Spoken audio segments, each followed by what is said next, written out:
I pulled into the driveway of my own home, only to find my custom-built mahogany bedroom suite piled on the curb like garbage.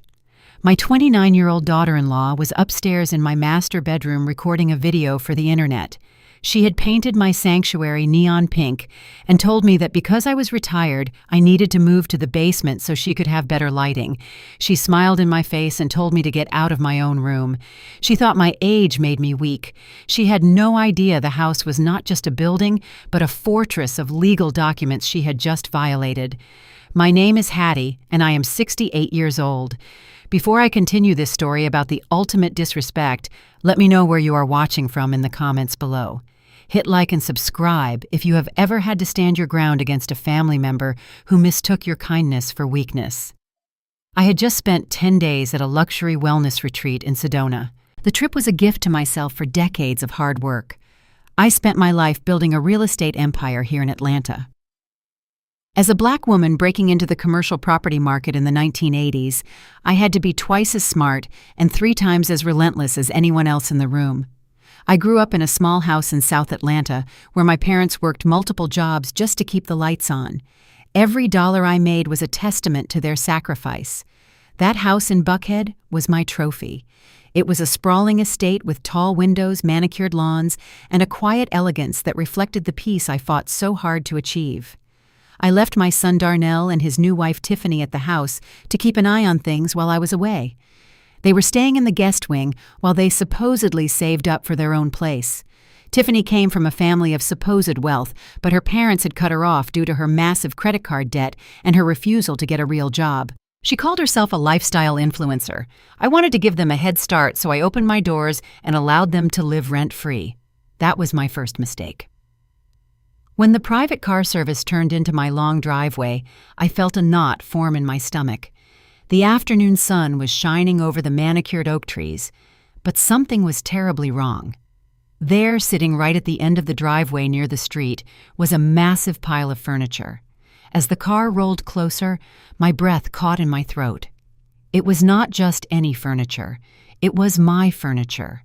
My custom-carved mahogany bed frame, the one I commissioned from an artisan in New Orleans 20 years ago, was leaning against a trash can.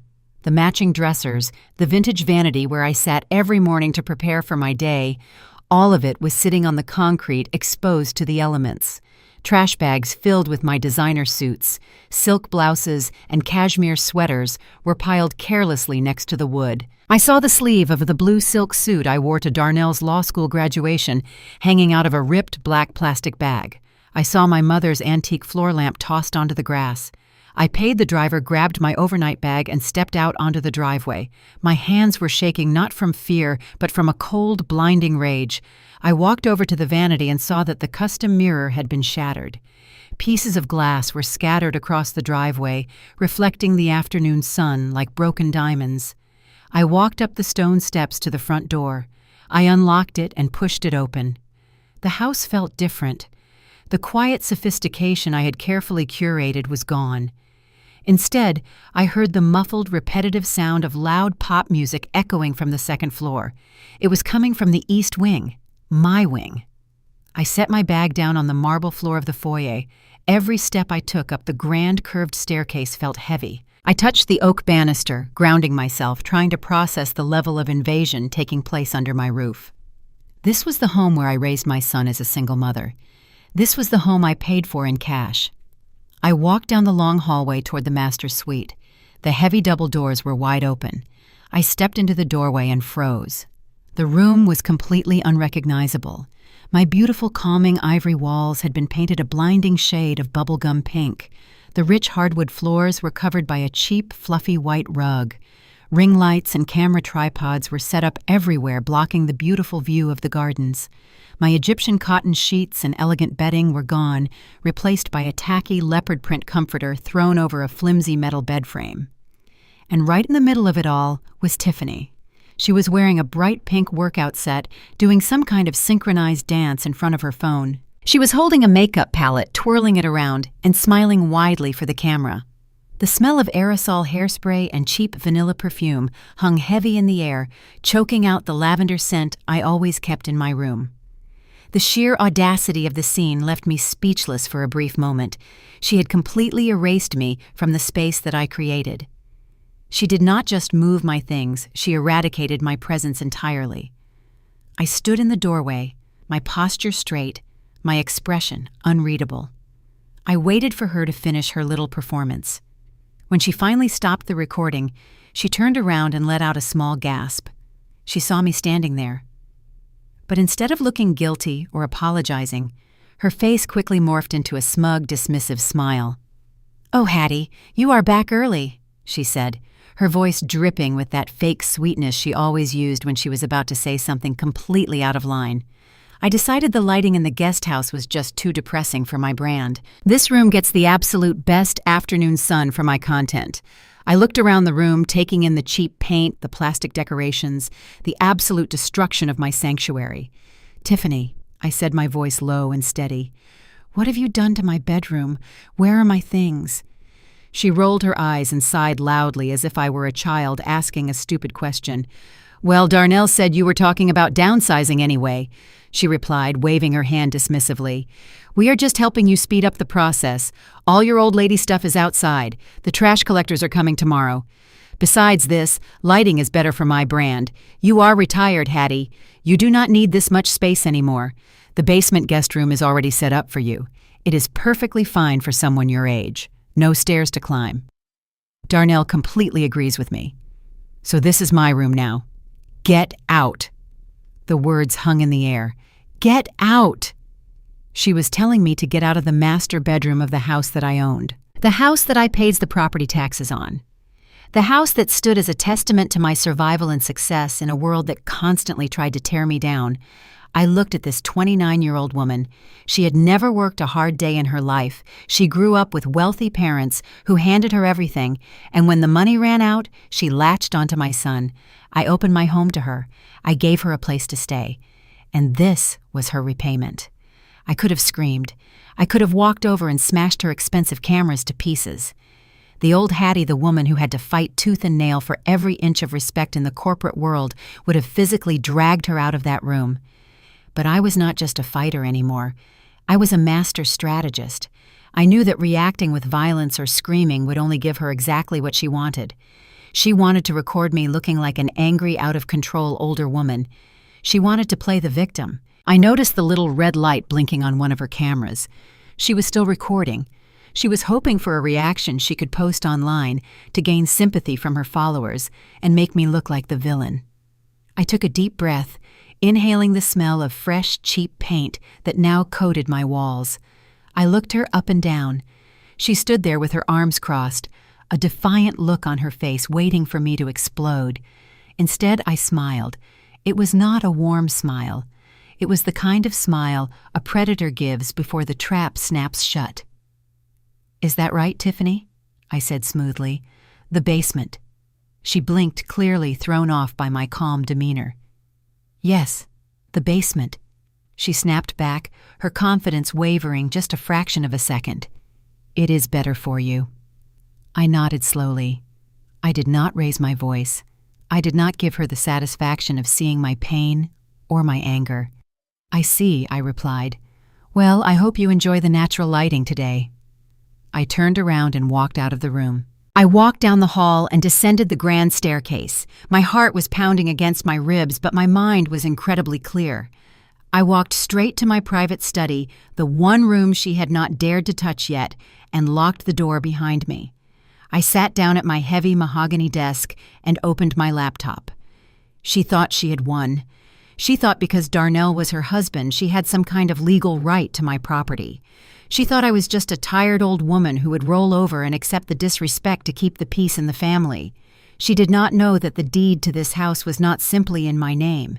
It was held in an irrevocable trust, and she had signed a temporary occupancy agreement that had very specific clauses regarding the destruction of property. I picked up my phone and dialed my lawyer. The war had just begun, and she had already handed me the weapon I needed to destroy her. I walked out of my private study and moved slowly down the wide corridor of the first floor. The house was quiet down here, which was a sharp contrast to the obnoxious bass-heavy music that was still thumping through the ceiling from my former bedroom.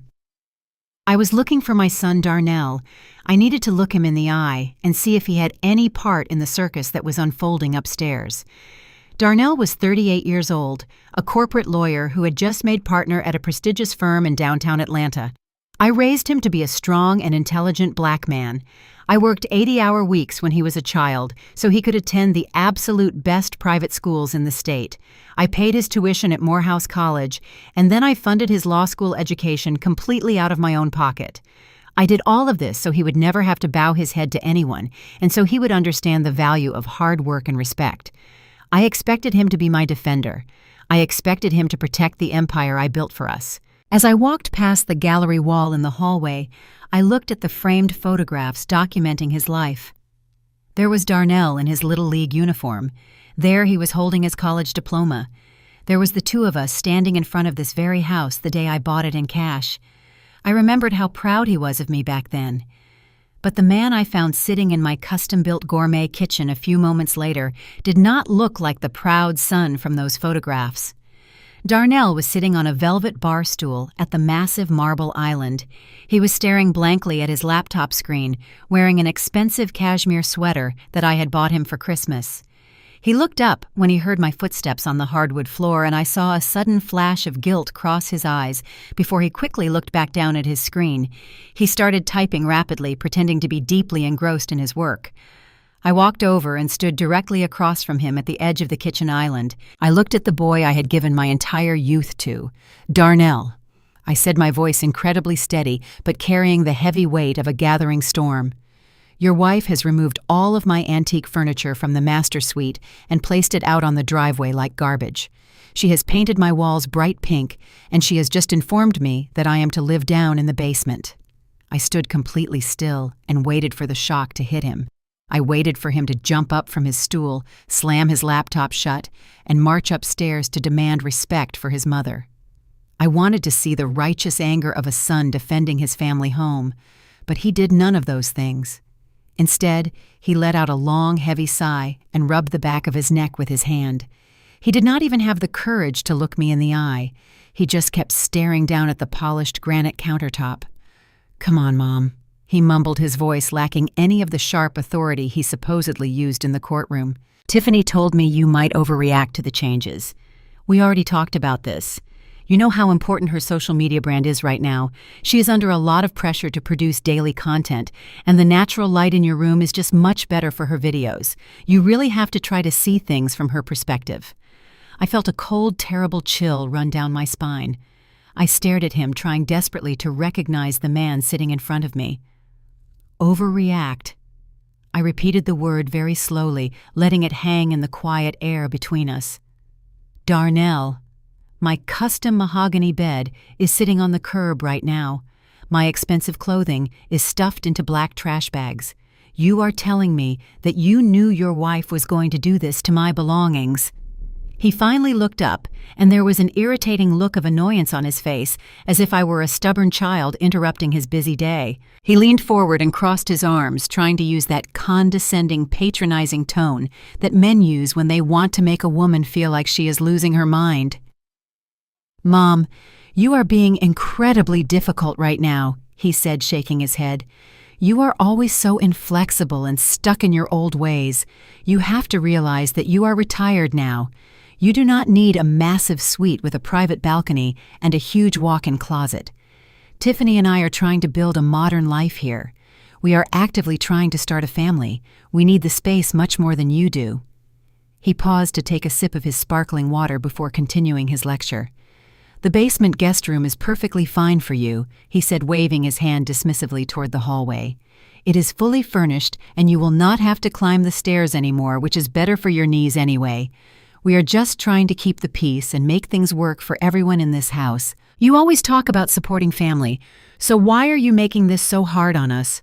You need to respect the boundaries Tiffany is trying to set for her mental health. Keep the peace, start a family, respect her boundaries."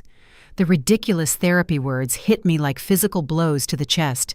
He was actively using my own love and my own sacrifices as weapons against me. He was sitting in the beautiful kitchen that I bought, drinking the expensive water that I paid for, telling me to go live underground like a mole so his unemployed wife could film makeup tutorials. This was the ultimate betrayal. It was not just Tiffany being a spoiled, entitled child who had no respect for her elders. It was my own flesh and blood enabling her terrible behavior.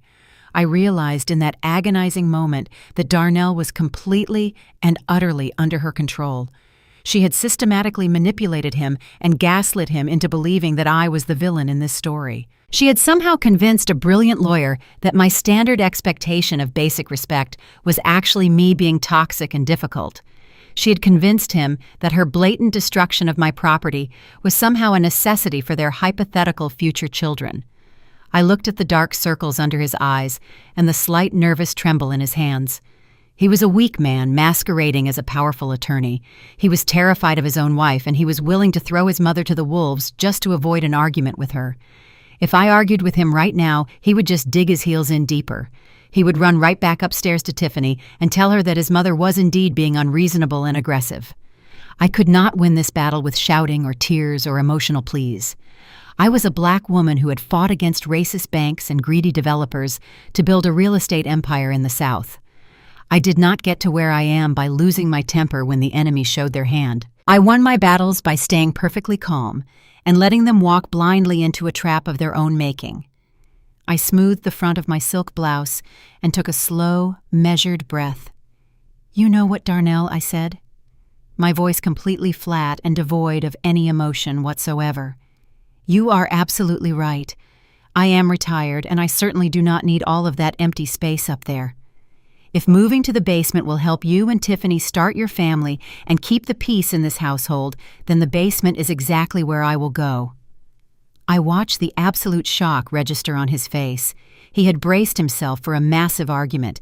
He had fully expected me to yell at him to cry and to threaten to throw them both out into the street. My immediate calm compliance completely short-circuited his brain. He opened his mouth to say something, but quickly closed it again, looking thoroughly confused and slightly panicked. I gave him one last polite nod, turned on my heel, and walked out of the kitchen without looking back. I walked down the long hallway toward the basement door. I did not feel defeated at all. I felt dangerous. Because right then, I knew that I was no longer dealing with my family. I was dealing with disrespectful tenants who had vastly overstayed their welcome. They thought my silence was surrender. They thought my easy compliance meant that I had finally given up and accepted my place at the bottom of the hierarchy. But I am a matriarch who built a kingdom from the ground up in a city that constantly wanted to see me fail. I know exactly how to play the long game. If you think blood protects you from consequences, you have completely forgotten whose house this is. I am not stepping down. I am simply stepping back to let them hang themselves with their own breathtaking arrogance. If you are ready to see how a real queen handles disrespect in her own castle, make sure you subscribe and like this video right now. Because school is officially in session, and Tiffany and Darnell are about to learn the hardest legal and financial lesson of their entire lives. I spent my first night in the basement listening to the hum of the water heater. The room was not terrible, but it was a far cry from the luxurious master suite I had designed for myself. The walls down here were cinder block, painted a sterile white, and the small window high up near the ceiling barely let in any morning light. I woke up with a stiff neck from the cheap mattress they had thrown on the frame. I washed my face in the small utility bathroom and made my way upstairs to get a cup of coffee. I expected to find the kitchen empty, but instead I found a neatly printed piece of paper resting on the kitchen island next to my favorite coffee mug. I picked it up and read the bold letters at the top. It was an invoice. Tiffany had literally printed out a formal invoice using a free online template. It was addressed to me. Under the description line, she had typed out monthly storage fee for basement furniture items. She was charging me $500 a month to keep my own custom mahogany bedroom furniture in the unfinished portion of my own basement. The itemized list included the bed frame, the dressers, and even the boxes containing my designer clothes. At the bottom of the page, she had written a little note in pink ink. It said, "Please transfer this amount to our joint account by the 1st of every month to help cover household expenses, smiley face." I stood there in my own kitchen staring at the piece of paper. The sheer audacity of this 29-year-old woman was almost impressive. She was living in my multi-million-dollar estate, rent-free, spending my son's money like it was water, and she had the absolute nerve to try and extort a storage fee from me. I folded the paper carefully and slipped it into the pocket of my robe. I did not rip it up. I did not march upstairs and throw it in her face. I kept it because it was a tangible piece of evidence. It was proof of her financial manipulation and her blatant disregard for the truth of our living arrangement. I poured my coffee and walked back down the stairs to my underground cell. I sat on the edge of the cheap bed and opened my laptop to check my emails. I transferred the $500 into their account, but I made sure to flag the transaction in my personal financial ledger. Every dollar she took from me was just another nail in her eventual coffin. 2 days later, the situation escalated from absurd to completely surreal. I was sitting on the back patio trying to enjoy the afternoon breeze when an unfamiliar vehicle pulled up the long gravel driveway. I watched as the massive black SUV parked right in front of the detached guest house. The guest house was a beautiful 2-bedroom cottage that sat on the edge of my property near the rose gardens. It had its own kitchen, a stone fireplace, and a wraparound porch. I originally built it so my sisters could have a private place to stay when they visited from out of state. The doors of the SUV opened, and out stepped Tiffany. She was followed by an older white couple. I recognized them immediately from the few awkward dinners we had shared before the wedding. It was her parents, Richard and Susan Miller. Richard was a man who carried himself with the unearned confidence of someone who had never been told no, while Susan always wore a tight, strained smile that never reached her eyes. I watched in absolute disbelief as Darnell walked out of the main house and started carrying their heavy leather suitcases up the steps of the guest house. He was sweating in his expensive suit, acting like a bellboy for the people who had raised the woman currently destroying my life. I put my coffee cup down and walked across the lawn toward the cottage. Tiffany saw me approaching and immediately put her hand on her hip, striking a defensive posture. "Oh, Hattie, there you are," she said loudly, her voice carrying over the sound of the birds. "My parents are moving into the guest house." I stopped a few feet away from them and looked directly at Darnell. He looked away, unable to meet my gaze. Moving in, I repeated the words slowly. I was not aware we were running a bed and breakfast on my property. Susan let out a high-pitched, nervous laugh and stepped forward. "Oh, Hattie, we are just so excited," she said, clasping her hands together. "Tiffany and Darnell told us they are trying for a baby, and we just had to be here to help out. You know how stressful a new pregnancy can be on a young mother. We want to be right here to support them and help with the future baby. We figured the guest house was just sitting here empty anyway, so it makes perfect sense for us to use it." I stared at this woman. Her daughter was not even pregnant yet. They were moving onto my property to help with a hypothetical child that did not exist. They were moving their entire lives into a cottage that I owned without asking for my permission, without paying rent, and under the guise of family support. Richard stepped forward, puffing out his chest slightly. "It really is a win for everyone, Hattie," he said in a booming voice. "Darnell said you are perfectly comfortable down in the basement, so we will not be in your way at all. We will just get settled in here and we can all live like one big happy family. You will not even know we are here." But of course, that was a complete lie. Within 48 hours, the Millers had completely taken over the estate. They treated the entire property as if it were their own personal resort. Richard started inviting his golf buddies over to use my private tennis courts. He would walk through the main house in his bathrobe, demanding to know why the wireless internet was so slow. Susan completely rearranged my gourmet kitchen, moving my expensive cookware to different cabinets because she said her layout was much more efficient for baking. She even fired my weekly landscaping crew, claiming that the men were too noisy in the mornings and that Richard could handle the gardening himself. Naturally, Richard never touched a single weed, and my beautiful prize-winning rose bushes began to wilt within a week. I was suddenly a complete stranger in the home I had paid for in cash 20 years ago. I would walk into the kitchen to get a glass of water and find Susan and Tiffany sitting at the island drinking my expensive wine and whispering. They would stop talking the second I entered the room and stare at me with cold, hostile eyes until I left. I was relegated to the shadows of my own house. I ate my meals in the basement. I washed my clothes at night when they were asleep. I watched Darnell morph into a completely different person. He was no longer the strong, independent lawyer I had raised. He was a servant to his wife and her parents. He paid for their expensive grocery deliveries. He paid for the upgrades Tiffany wanted to make to the guest house. He paid the storage fee invoice Tiffany had given me, completely unaware that the money was going straight into her personal shopping account. They had successfully staged a hostile takeover of my life and my legacy. They thought they had broken me. They thought my silence was the sound of an old woman fading away into obscurity. Every time Richard gave me a condescending nod, every time Susan complained about the way I organized the pantry, every time Tiffany paraded around the house in clothes bought with my son's money, I simply smiled and nodded. I let them build their comfortable little delusion. I let them believe that they were the masters of the estate. But what they did not understand was that my silence was not submission. My silence was the quiet hum of a machine gathering data. Every insult, every unauthorized guest, every dollar stolen was being meticulously documented. I spent my days in the basement, organizing my financial records, consulting with my private wealth manager, and communicating with my legal team. I looked at the original blueprints of the house. I reviewed the strict terms of the irrevocable trust that actually owned the property. I read over the legal definitions of tenant rights and unauthorized occupants in the state of Georgia. I was not just sitting in the dark feeling sorry for myself. I was building an airtight case against them.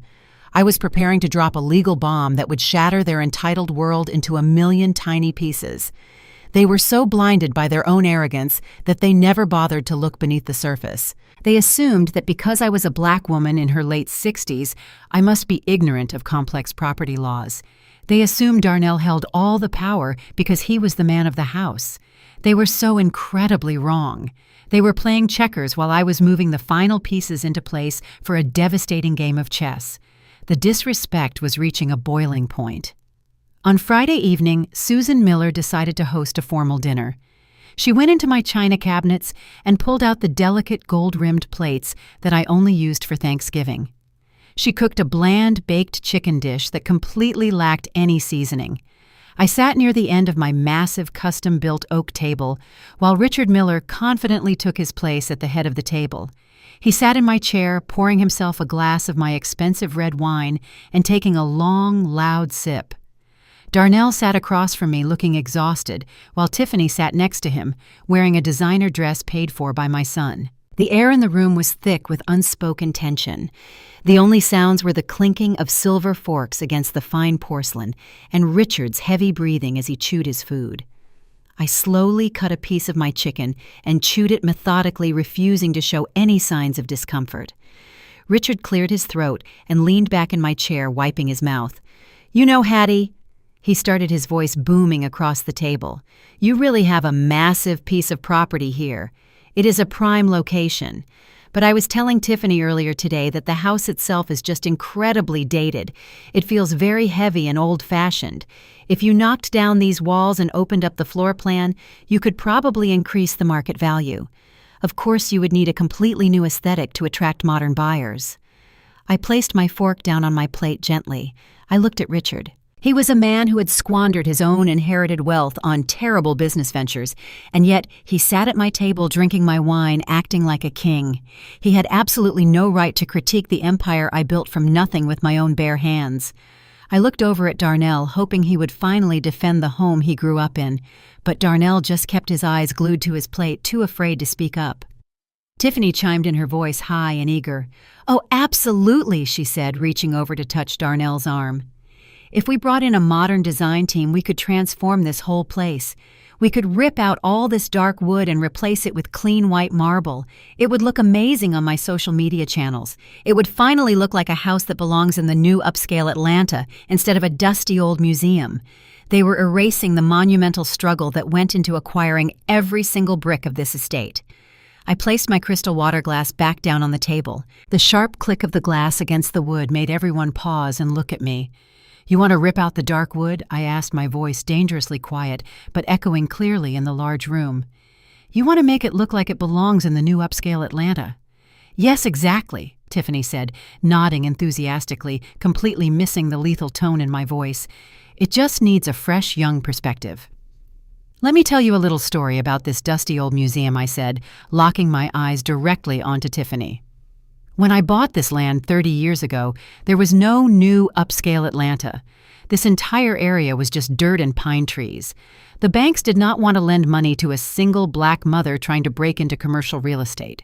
I was laughed out of 6 loan offices by men who looked exactly like your father. They told me I was reaching too high. They told me to go buy a small starter home somewhere else and be grateful for what I had." Susan stopped chewing her food and looked down awkwardly. Richard shifted in my chair, his face turning a slight shade of pink. But I did not listen to them. I continued, my voice steady and commanding. I worked 80 hours a week. I saved every single penny. I studied the zoning laws until my eyes bled. I hustled harder than any man in those bank offices. When I finally secured the funding to buy this plot of land, it was considered worthless. They said it would never develop, but I had vision. I stood out there in the Georgia heat and watched the construction crews pour the foundation of this house. I built this estate with my own blood, my own sweat, and my own tears, so that my son would never have to know what it felt like to be at the bottom of the world. I turned my gaze to Darnell, who was staring at me with guilt and shame. "I bought that custom oak table with the commission from my first $1 million deal," I said, pointing to the wood beneath their plates. "This house is not just a building. It is a monument to the hustle. It is proof that they could not keep me down. So when you talk about ripping out the wood and knocking down the walls, you are not talking about interior design. You are talking about erasing my legacy." The dining room fell completely silent. The only sound was the faint ticking of the grandfather clock in the hallway. I had laid my entire history on the table. I had demanded the respect that I was owed. For a brief second, I thought maybe I had finally gotten through to them. But Tiffany just rolled her eyes. She actually let out a loud, dramatic sigh and reached for her wine glass. She took a sip, swallowed, and set the glass down with a dismissive thud. "Oh, please, Hattie," she scoffed, a cruel little smirk playing on her lips. "Stop being so dramatic. Nobody is trying to erase your legacy. We are just trying to bring this house into the current century." That was then. The world has moved on. She leaned forward, resting her elbows on my custom oak table, and looked at me with cold, empty blue eyes. "In the new Atlanta, you are just a relic, Hattie. You are holding on to the past because you have nothing going on in the present. You can either adapt to the way things are now, or you can fade away in the basement. But do not sit here and try to make us feel bad for wanting to improve this outdated property. Adapt or fade away." The words hung in the air, toxic and dripping with absolute disrespect. She had listened to the story of my life, my struggles against systemic racism, my triumph over impossible odds, and she casually swatted it away like an annoying fly. She called me a relic. She told me to fade away. I looked at Richard and Susan. They did not say a word to reprimand their daughter. Richard looked slightly amused by her outburst while Susan quickly took another bite of her terrible chicken. And Darnell, my own flesh and blood, my brilliant, successful son, just stared down at his hands, completely silent. The anger inside me was no longer a burning fire. It had turned into something much more dangerous. It had turned into pure, cold, calculating ice. I realized that there was absolutely no point in trying to educate these people. There was no point in demanding respect from parasites who only knew how to consume and destroy. They did not care about my history. They only cared about what they could extract from my future. I slowly pushed my chair back and stood up from the table. The wooden legs scraped loudly against the hardwood floor, breaking the tense silence. "You are right, Tiffany," I said, my voice dangerously calm and smooth. "The world has indeed moved on, and I suppose I do need to adapt to the new reality of this situation." I picked up my plate of half-eaten food and my wine glass. I simply turned around and walked out of the dining room. I walked down the hall and descended the stairs into the basement. When I reached my small cinder-block room, I set the plate down on the bedside table. I sat on the edge of the cheap mattress and opened my laptop. Tiffany thought she had won the argument. She thought her little speech had put me in my place. She had no idea that I was already 10 steps ahead of her. She told me to adapt, so I adapted. I opened my encrypted financial portfolio and began the process of buying up the remaining debt attached to Darnell's law firm. I sent a secure message to my private investigators instructing them to dig deeper into the Millers' financial history. If they wanted to play these ruthless modern games in my city of Atlanta, they were going to learn very quickly exactly why I was the one who built the entire board that they were trying to play on today. I woke up on Tuesday morning to the sound of my cell phone vibrating relentlessly against the cheap wooden nightstand in the basement. It was barely 6 in the morning. Usually my phone only rang this early if there was an emergency with one of my commercial properties or if someone in my congregation had passed away. I sat up, rubbing my stiff neck, and reached for the phone. The bright screen illuminated the dark, cinder-block room. I had 14 missed calls and over 30 unread text messages. My heart skipped a beat. I immediately thought something terrible had happened to Darnell. I unlocked the screen and opened my messages. They were not from my son. They were from women in my church, women in my prestigious black sorority, and old colleagues from the Atlanta Real Estate Board. The messages were all variations of the same chilling theme. Hattie, are you okay? Hattie, please call me when you see this.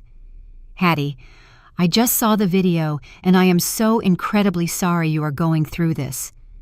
I sat there in the dim light, completely confused. What video? I opened the message from my oldest friend and sorority sister, Brenda. She had sent a link to a social media platform. I tapped the link and the screen transitioned to Tiffany's page, the page that was completely funded by my son's hard-earned money, the page she claimed was her full-time job. The video at the top of her profile already had over 200,000 views. The title of the video was written in bold, aggressive letters.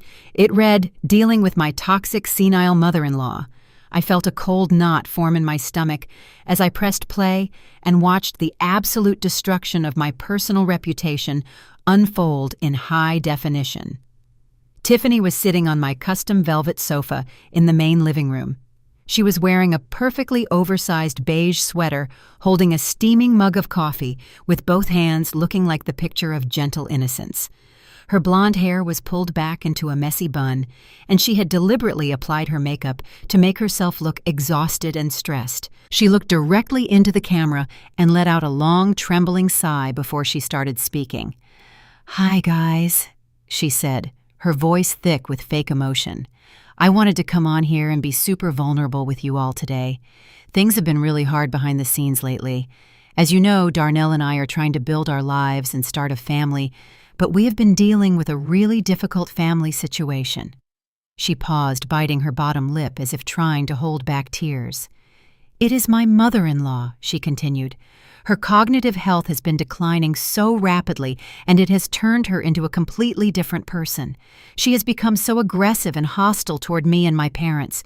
We had to move her down to the basement guest suite for her own safety, because she keeps having these angry outbursts upstairs. We are trying so hard to care for her, but she constantly attacks me emotionally and tries to sabotage my marriage. She even yelled at my parents during dinner the other night over absolutely nothing. I am just so emotionally drained. I watched in absolute horror as this spoiled, entitled woman spun a web of malicious lies to hundreds of thousands of strangers. She did not just call me difficult. She diagnosed me with cognitive decline. She told the world I was senile. She framed her hostile takeover of my master bedroom as an act of loving care for an unstable old woman. She used my justifiable anger at her blatant disrespect as evidence of my supposed mental illness. The comments underneath the video were sickening. Thousands of young women were validating her, praising her for being so brave and strong. They were calling me a toxic boomer, an abusive monster, and demanding that Darnell put me in a nursing home. She had weaponized the language of mental health and victimhood to completely assassinate my character on a public stage. The ripple effects of her digital lie were immediate and devastating. In the Black community of Atlanta, your reputation is your currency. I had spent 40 years building a name that stood for integrity, strength, and excellence. I was a respected elder in my church. I mentored young women in my sorority. And now, because of a 3-minute video, my entire legacy was being dragged through the mud. The phone calls started again around 8 o'clock. I answered a call from Pastor Thomas. His voice was laced with that heavy, patronizing pity that people use when they think you are losing your mind. "Sister Hattie," he said softly, "we are all keeping you in our prayers. If you and Darnell need counseling, or if you need help finding an assisted living facility, the church has resources." I had to grip the edge of my mattress to stop my hands from shaking. "Thank you, Pastor," I said, my voice perfectly clear and sharp. "But my mind is completely intact, and I am exactly where I need to be right now." He sighed, a sound that told me he did not believe a single word I said. Then came the calls from my sorority sisters. Some of them were genuinely concerned, but others were clearly calling just to gather gossip. They asked probing questions about my memory and my temper. They wanted to know if the stress of retirement had caused a nervous breakdown. Every single call was a fresh humiliation. Tiffany had successfully planted a seed of doubt in the minds of the people I had known for decades. Even if I went online and defended myself, it would only make me look exactly like the angry, aggressive black woman she had portrayed me to be. If I screamed, they would say I was unstable. If I cried, they would say I was weak. I was trapped in a perfectly designed public relations nightmare. Tiffany had essentially trapped me in the basement, not just physically, but socially. She had stolen my voice. I wondered where my son was while his wife broadcast these vicious lies. Darnell was an attorney. He understood the legal weight of defamation. He knew I was completely sane. Yet he allowed his wife to profit off my humiliation. His silence was active participation in my public assassination. He chose his comfortable delusion over the woman who gave him life.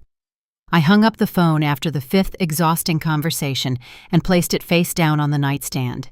The urge to march upstairs and physically throw her out the front door was overwhelming. I wanted to grab her by that expensive beige sweater and drag her out of my house in front of all her new social media followers. But I remembered the lessons I learned in the boardrooms of Atlanta. When your enemy is making a massive public mistake, you do not interrupt them. You let them keep talking. I opened my laptop and created a new encrypted folder. I downloaded her video. I took screenshots of her comments where she replied to her followers, stating as a medical fact that I was suffering from dementia. I documented every single lie. In the state of Georgia, defamation is a very serious civil offense, especially when it causes tangible damage to a person's professional or social standing. By claiming I was mentally incompetent, she was not just insulting me, she was potentially interfering with my ability to conduct business as the head of my investment firm. She was leaving a permanent digital footprint of slander. I called my lead attorney, Robert.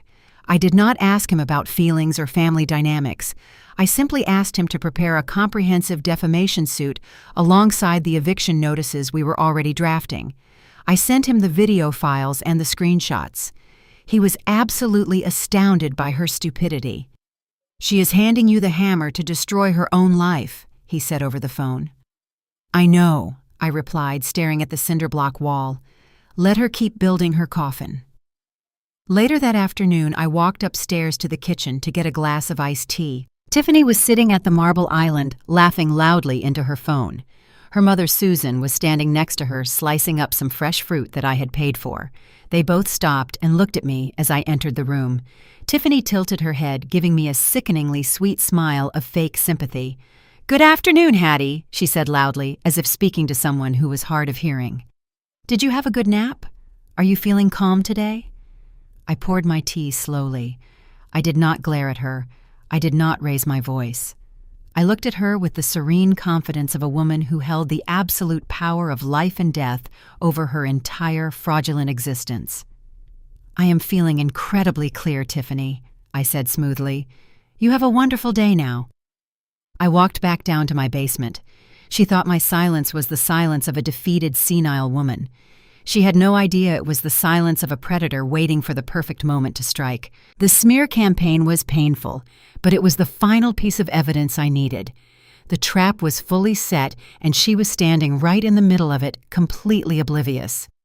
It was Thursday afternoon, and the atmosphere in the house had shifted from tense to completely toxic. Following the viral video, Tiffany and her parents walked around the estate with a newfound sense of invincibility. They truly believed they had successfully isolated me and broken my spirit. They thought the social media backlash would force me to stay quietly hidden in the basement like a frightened animal. I spent the morning reviewing the legal documents my attorney had prepared. I was meticulously building my case, making sure every single detail was legally flawless. I needed a break from the harsh glow of my laptop screen, so I decided to go upstairs to make myself a cup of tea. The house was strangely quiet. I assumed the Millers were out spending my son's money at some upscale shopping center. I walked up the stairs and headed toward the kitchen. As I passed through the main living room, something caught my eye. The massive glass coffee table in the center of the room had been completely restyled. Tiffany was always rearranging the decor to fit whatever aesthetic she was trying to project online that week. I paused and walked closer to the table. My eyes locked onto the objects she had arranged in the center of the glass. There was a cheap plastic plant sitting on top of a stack of books, but the book at the very bottom of the stack was not one of her trendy fashion magazines or interior design catalogs. It was large, heavy, and bound in worn, dark leather. My heart physically stopped beating in my chest for a second. I reached out with trembling hands and lifted the plastic plant and the other books off the top. There it was. It was my old family Bible. This was not just any book. This Bible was over 100 years old. It had belonged to my great-grandmother. It was the only possession she managed to keep when she moved up from the rural South during the darkest days of segregation.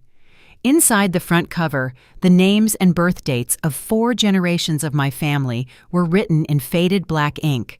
The births, the marriages, and the deaths of my ancestors were all recorded on those fragile yellowed pages. This book had survived the Great Depression. It had survived the Civil Rights Movement. It had quietly been held in the hands of my ancestors as they prayed for a better life for their children. It was the most sacred object in my entire family. It was the spiritual foundation of my lineage. I kept it carefully wrapped in a protective cloth inside my private study. Tiffany had actually gone into my private study, opened my desk drawers, and taken the most precious thing I owned just to use it as a decorative prop for her social media photographs. I looked down at the dark leather cover, and a wave of pure nausea washed over me entirely. There, right in the center of the beautiful antique leather, was a massive dark purple stain. A red wine ring soaked deep into the 100-year-old material. She had used my family Bible as a drink coaster. The absolute sheer disrespect of the act paralyzed me for a moment. It was not just ignorance. It was a violent erasure of my history and my faith. I carefully picked up the heavy book, holding it against my chest as if it were an injured child. I traced the edge of the wine stain with my thumb, feeling the awful, warped texture of the ruined leather. The smell of stale, cheap red wine radiated from the holy book. I closed my eyes and took a deep breath, trying to control the sudden, violent surge of anger that threatened to consume my rational mind. I had tolerated her painting my walls pink. I had tolerated her parents moving into my guest house. I had even tolerated her going online and telling hundreds of thousands of strangers that I was losing my mind. But this crossed a line that I did not even know existed. This was a direct personal attack altogether on my bloodline. This was a desecration of the people who bled and died so I could stand in this house today. As I stood there holding the stained Bible, I heard the front door open. High heels clicked loudly against the marble floors of the foyer.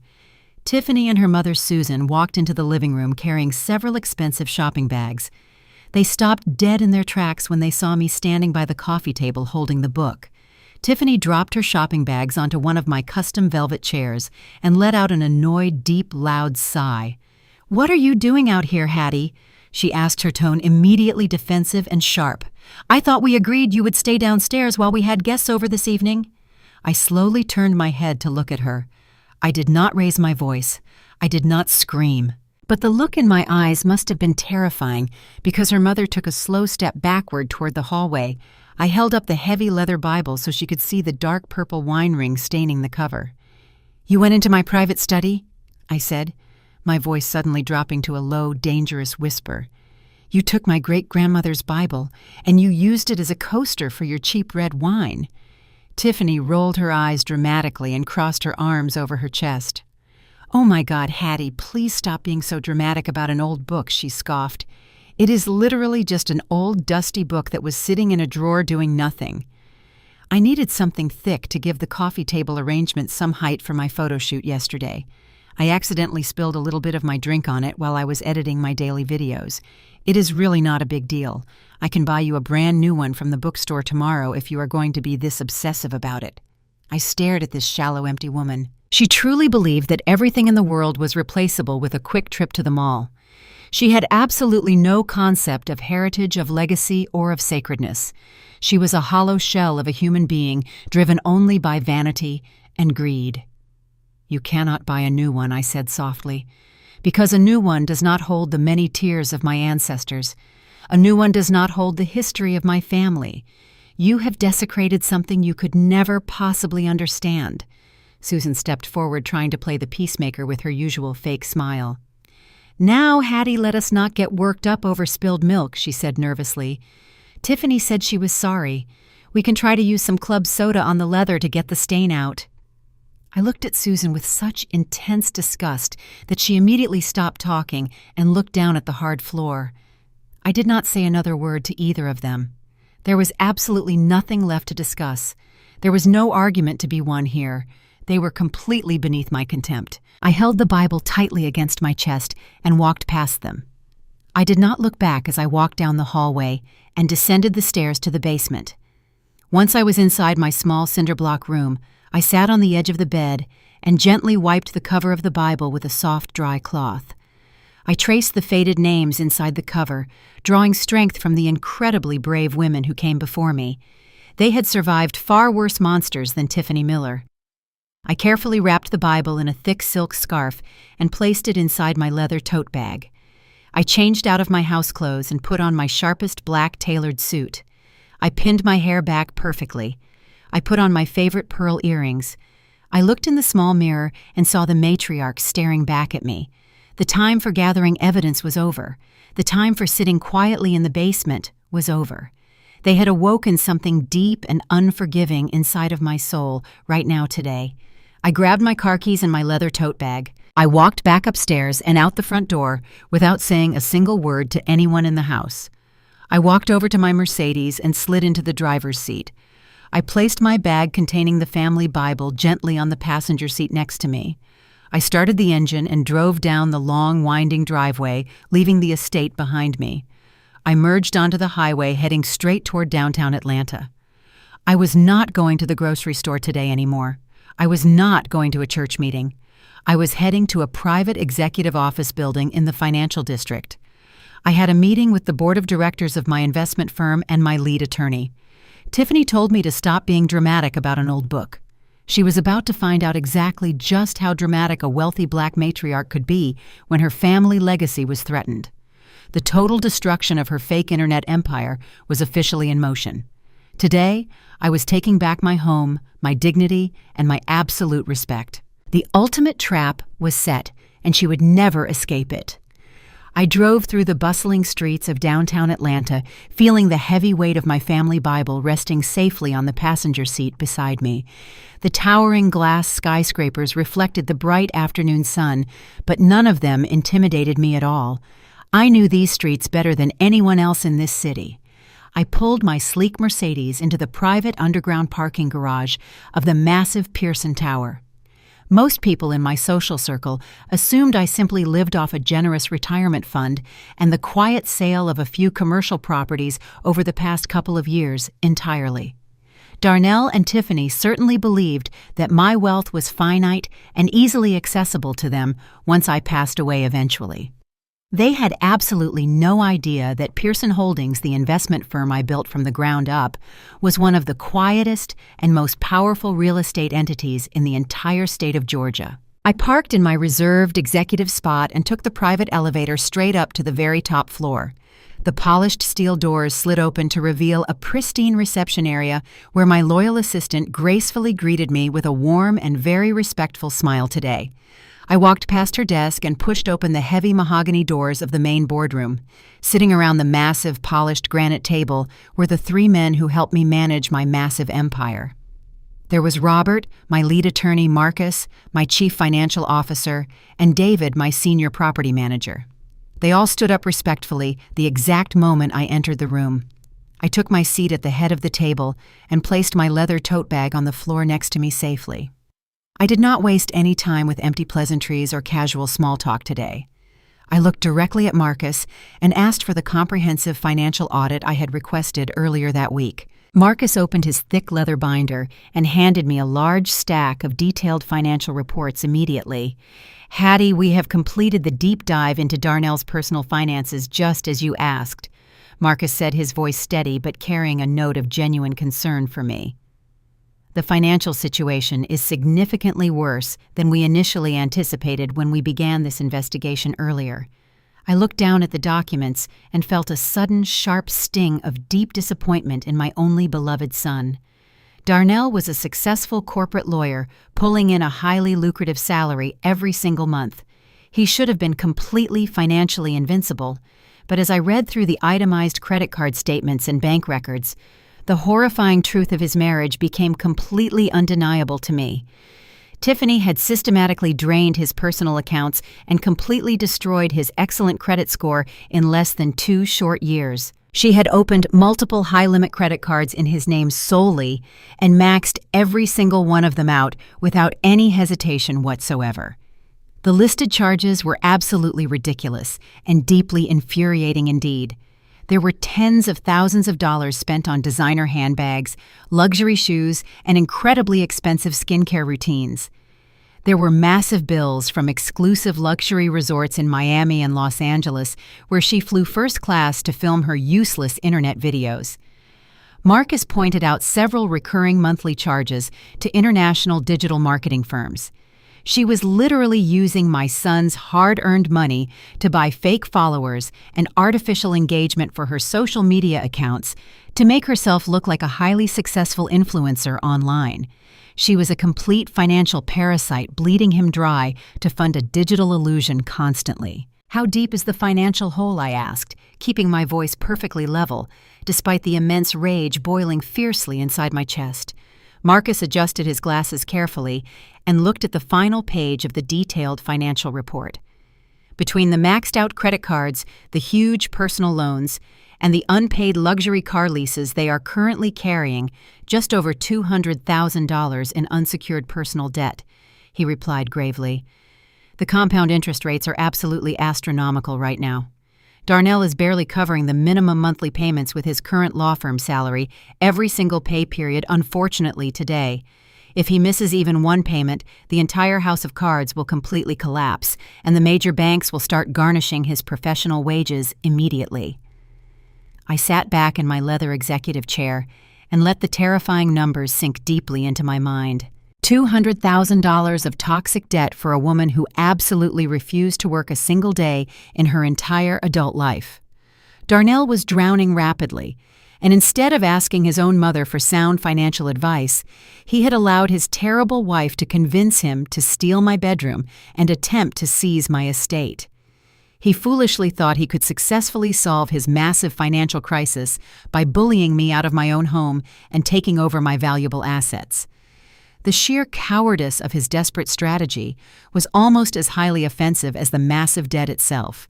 He was too emotionally weak to tell his demanding wife no, so he cruelly decided to sacrifice his elderly mother instead.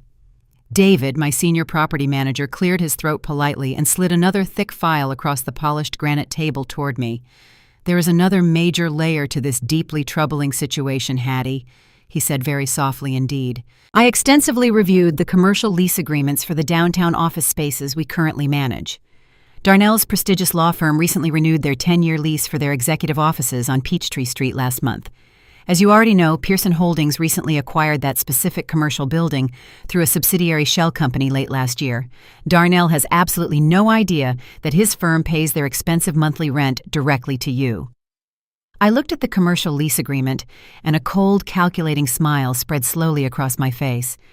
Darnell was a senior partner at his law firm right now working today. If his personal finances collapsed into public bankruptcy, the firm could potentially force him out entirely to avoid the massive public scandal. His entire professional reputation rested on a razor-thin edge of credit that his wife was recklessly destroying every day. And I secretly owned the massive commercial building where he went to work every single day. I literally controlled the physical ground beneath his feet, both at his home and at his office. I looked back at Marcus, who was waiting very patiently for my final instructions. "Marcus," I said slowly, tapping my pen against the table deliberately, "I want you to immediately contact the secondary corporate debt buyers. I want Pearson Holdings to quietly purchase every single piece of Darnell's unsecured personal debt. Buy the massive credit card debt, buy the personal signature loans, buy the expensive car leases. I want all of it fully consolidated and completely transferred under our private wealth management division by the end of the business week." Marcus looked slightly surprised, but he quickly nodded and made a detailed note in his leather binder. "Hattie, you truly understand that buying this toxic debt means you are assuming the enormous financial risk entirely." He cautioned me very respectfully, looking deeply concerned. "If they ultimately default, you will take the entire financial loss personally." "I am not buying the debt as a financial investment, Marcus," I replied, my voice dripping with icy, absolute determination. "I am buying it purely for strategic leverage. The exact moment we legally purchase that debt, I become their sole primary creditor. I will literally own their entire financial future forever. When Tiffany tries to spend another single dime on her fake internet career, she will essentially be spending my personal money instead. And I am about to collect immediately." Robert, my lead attorney, leaned forward, resting his elbows firmly on the granite table. "You are building an absolutely inescapable legal trap, Hattie," he said, a faint smile of deep admiration appearing on his face. "Once you fully hold the consolidated debt and the property deed to the estate, you can legally crush them completely without ever having to raise your voice once." "Exactly," I said, closing the financial files securely and handing them right back to Marcus. "Tiffany thinks she is a master manipulator because she knows how to cry tears to trick her many loyal followers online daily. She cries on camera and plays the victim perfectly. She thinks absolute power is about being very loud and getting constant attention on the internet. But real unyielding power is completely silent. Real power is quietly sitting in a beautiful boardroom 30 floors above the sprawling city and legally acquiring the very air your enemies breathe daily. She wanted to play arrogant games with my legacy. She wanted to use my family Bible as a cheap coaster. Now she is going to quickly learn what happens when you awaken the silent architect of the family empire right now completely forever." I returned to my grand estate feeling a profound sense of absolute clarity and dangerous purpose. The meeting with my private board of directors had perfectly solidified my total control over the entire situation. I was no longer a victim trapped in my own basement. I was the supreme architect of their impending and spectacular destruction. But before I could spring the final legal trap, I needed them to confidently reveal their true monstrous colors. I needed irrefutable proof of their extreme malice. I pulled my sleek Mercedes into the long driveway and took a very deep breath to prepare myself perfectly for the performance of a lifetime. I had to transform myself from a powerful corporate titan into a helpless and completely broken elderly woman. I reached into my leather tote bag and pulled out the fake financial document that Marcus had carefully drafted for me earlier that afternoon. It was a masterpiece of financial fiction. The document bore the official logo of my primary banking institution, but the numbers printed on the pristine white page painted a picture of absolute devastation. It showed a checking account balance of barely $200, an empty savings account, and a massive outstanding balance on a high-interest personal loan. It was the exact financial profile of a desperate elderly woman who had completely mismanaged her retirement funds and was completely out of money. I folded the document carefully, making sure the terrifying numbers were still slightly visible, and held it tightly in my hand. I walked up the grand stone steps and pushed open the heavy mahogany front door. The house was filled with the obnoxious sound of reality television blaring from the main living room. Tiffany and her parents, Richard and Susan, were lounging comfortably on my expensive velvet sofas, drinking my expensive sparkling water. They looked like royalty, completely oblivious to the fact that they were sitting inside a massive trap. I let my shoulders slump forward heavily and dragged my feet across the polished hardwood floor. I walked slowly into the gourmet kitchen, sighing loudly and rubbing my temples as if I were suffering from a terrible and blinding migraine. Tiffany paused the television program and turned around to look at me with a nasty smirk on her face. "You look absolutely terrible today, Hattie," she said, her voice loud and incredibly grating. I did not respond with my usual sharp wit or calm confidence. Instead, I let out a shaky, fragile breath and leaned heavily against the cold marble kitchen island. "I am just so incredibly tired today, Tiffany," I whispered, letting my voice waver slightly to simulate deep emotional distress. "My mind is just not working the way it used to work anymore. I feel so confused about my bank accounts and my mounting bills." I slowly placed the fake bank statement down on the marble countertop, leaving it right next to a bowl of fresh fruit. I stared at the piece of paper with wide, frightened eyes, as if the numbers on the page were a terrifying mystery that I could not possibly comprehend. "I just do not understand where all my retirement money has gone," I said, looking down at the floor with a look of total defeat. "I'm going to lie down in the basement now. Please do not disturb me for the rest of the evening." I turned around and walked slowly down the hallway, leaving the carefully planted bait resting perfectly in the center of the room. I knew Tiffany would not be able to resist her own incredibly nosy and greedy nature. The exact moment I closed the heavy basement door behind me, my entire fragile demeanor vanished completely. I stood up perfectly straight and walked briskly over to my laptop computer. A few weeks ago, Tiffany had hired a local tech company to install a comprehensive smart home security system throughout the entire estate. She claimed it was strictly to protect her valuable filming equipment, but I knew she really installed it to secretly monitor my movements around the house. She had placed small, high-definition cameras and highly sensitive microphones in the hallways, the kitchen, and the main living room. What Tiffany, in her supreme arrogance, did not realize was that the account for the internet service provider was still entirely in my name. It took my private security team at Pearson Holdings exactly 10 minutes to easily bypass her basic passwords and grant me full administrative access to every single camera and microphone inside the house. I sat down on the edge of my cheap basement mattress and opened the hidden security application on my computer. The screen immediately split into multiple crystal-clear video feeds showing different rooms of my estate. I clicked on the audio feed for the kitchen camera and turned up the volume to the maximum level. Through the highly sensitive microphone, I heard the distinct sound of Tiffany's heavy footsteps walking quickly into the kitchen. I watched intently on the screen as she picked up the fake bank statement from the marble island. There was a brief moment of complete silence as her eyes scanned the devastating numbers. Then she let out a loud, dramatic, and incredibly excited gasp. "Oh my God!" she shrieked, her voice echoing sharply through the quiet house. "Mom, Dad, get in here right now. You have to see this." I watched as Richard and Susan hurried into the kitchen, looking alarmed but deeply curious. "What is it, Tiffany?" Richard asked, his voice tense and impatient. Tiffany shoved the paper aggressively into her father's hands. "Look at this document," she said, practically vibrating with dark excitement. "Hattie just left this sitting right here on the counter. She is completely broke. She has absolutely no money left in her bank accounts. She is completely drowning in terrible debt." Richard adjusted his expensive reading glasses and studied the paper closely. "Well, I will be damned," he muttered, a slow, cruel smile spreading across his aging face. "The old woman really has lost her mind entirely.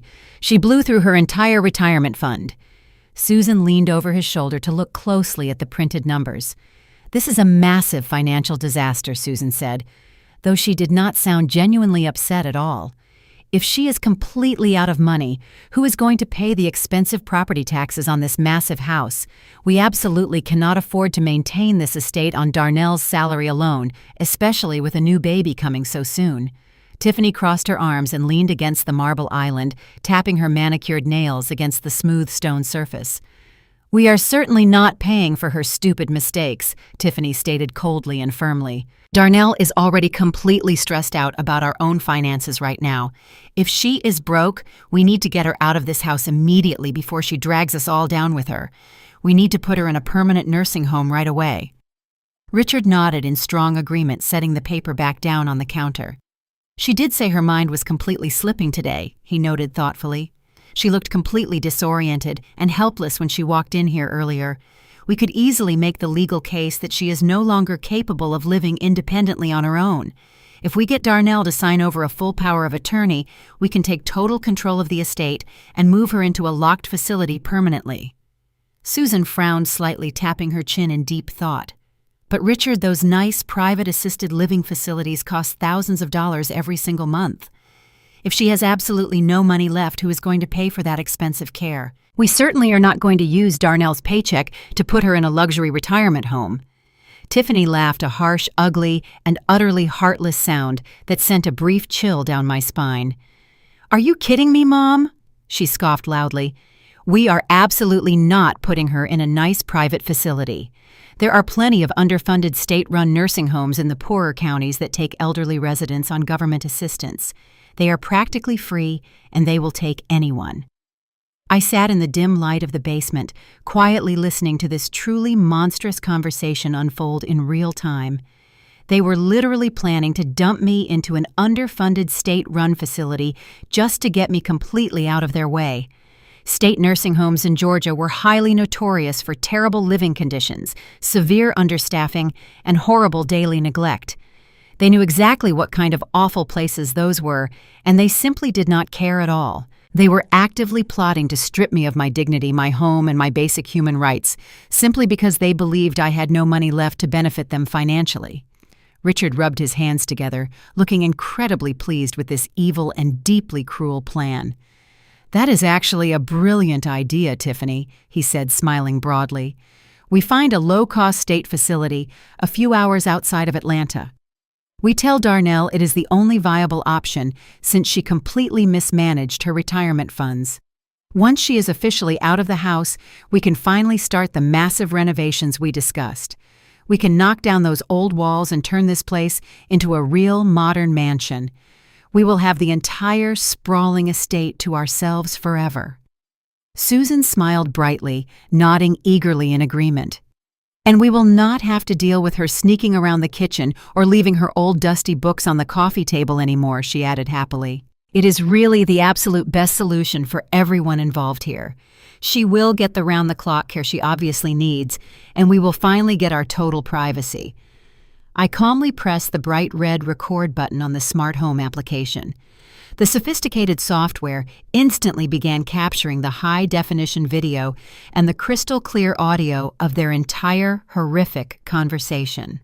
I watched them stand safely in my kitchen, drinking my expensive water, casually deciding to throw my entire life away like a piece of worthless garbage. They were so utterly blinded by their own immense greed and entitlement that they never stopped to question why a woman who successfully owned a multi-million-dollar estate would suddenly be completely broke overnight. They never once questioned the authenticity of the financial document because it perfectly confirmed exactly what they desperately wanted to believe. They wanted me to be weak and helpless. They wanted me to be a heavy burden so they could easily justify their extreme cruelty and theft. Tiffany picked up the fake bank statement again and folded it neatly, slipping it into the pocket of her expensive designer sweater. "I am going to show this directly to Darnell the exact second he gets home from the law firm," she said, her eyes gleaming with pure malice. "I'm going to tell him that his mother is a massive financial liability and a serious danger to herself. He will have absolutely no choice but to agree with us. He always agrees with me eventually. I will start aggressively researching state facilities online tonight. We can probably have her packed up and shipped out by the end of the month easily." Richard chuckled loudly, reaching out to proudly pat his daughter on the shoulder. "You are a very smart and resourceful girl, Tiffany," he said, swelling with pride. "You always know exactly how to handle a difficult situation perfectly. Let the state take care of her permanently. We have our own bright future to worry about right here in this beautiful house." I stopped the recording and immediately saved the digital file directly to my highly encrypted, secure cloud server. I then made 3 separate backup copies just to be absolutely certain the damning evidence was perfectly safe from any tampering. The steel trap had not just closed around them, it had locked completely and irrevocably. They thought they were gathering valuable evidence to prove that I was senile and financially ruined. Instead, they had just handed me a high-definition video of themselves openly conspiring to commit elder abuse and massive financial fraud. In the state of Georgia, conspiring to forcibly institutionalize an elderly person under false pretenses is a severe and highly punishable criminal offense. They had literally plotted a serious crime on camera in my own kitchen, using the very security system they had installed to intimidate me. I leaned back on the cheap basement mattress and smiled in the quiet, dark room. The anger was completely gone now, replaced by a deep, profound sense of absolute victory. Tiffany thought she was a genius for printing out a fake invoice to charge me storage fees earlier. She thought she was a brilliant mastermind for making a crying video on the internet to ruin my reputation, but she was merely playing a foolish child's game. I had just orchestrated a flawless masterpiece of psychological warfare against them. I had given them a tiny piece of fake bait, and they had swallowed the entire hook, line, and sinker without a single second of hesitation. They were going to try to present that fake bank statement to Darnell tonight. They were going to try to convince him to lock his own mother away in a state facility forever. And when the time came for the final explosive confrontation, I was going to play this incredibly clear audio recording for everyone to hear loudly. They wanted to see what a broken, helpless woman looked like, but they were about to find out exactly what happens when you try to bury a powerful woman who secretly owns the entire graveyard. The final countdown to their absolute destruction had officially begun, and I was going to deeply savor every single agonizing second of their spectacular downfall. When you build an empire completely from nothing, in a world that constantly actively tries to tear you down, you learn very quickly that protecting your assets is just as important as acquiring them initially. My beautiful estate in Buckhead was the absolute crown jewel of my real estate portfolio, but I did not simply sign my name on a standard piece of paper and leave my entire legacy vulnerable to the greedy hands of future generations. I spent 30 years working alongside the most ruthless and brilliant corporate lawyers in the entire state of Georgia. I knew every single loophole, and I knew exactly how to permanently close them. Tiffany and her parents genuinely believed they could simply force me out of my own home by convincing my son to sign a basic power of attorney document. They thought property law was as simple as changing the locks on the front door and packing my clothes into cheap plastic trash bags. But they were entirely ignorant of the massive invisible legal fortress I had carefully constructed around my property long before Tiffany even knew my son existed. Let me explain exactly how my ownership of the estate is legally structured. I do not own the house directly under my personal name. The property is officially owned by an irrevocable family trust that I established 20 years ago to protect my assets from any potential corporate lawsuits or aggressive creditors.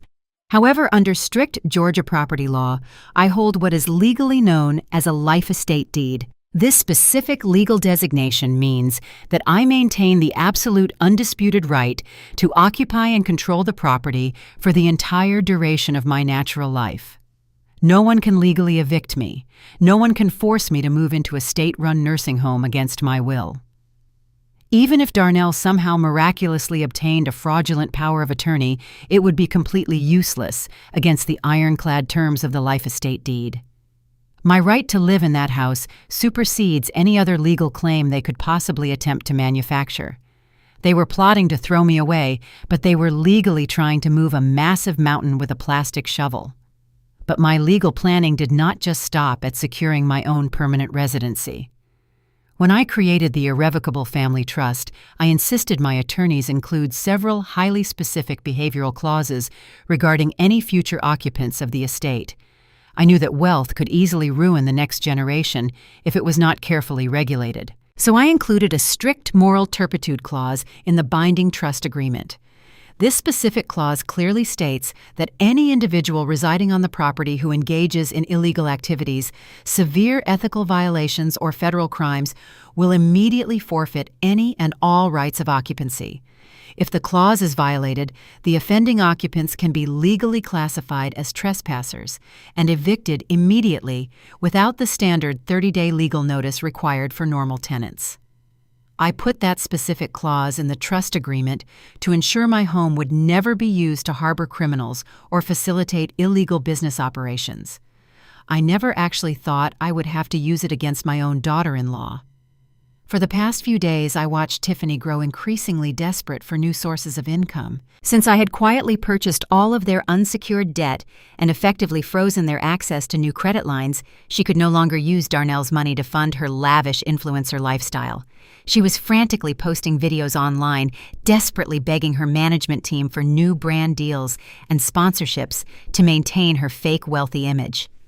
I sat in my small cinder-block room in the basement and carefully monitored her activities through the hidden security cameras she had so foolishly installed herself.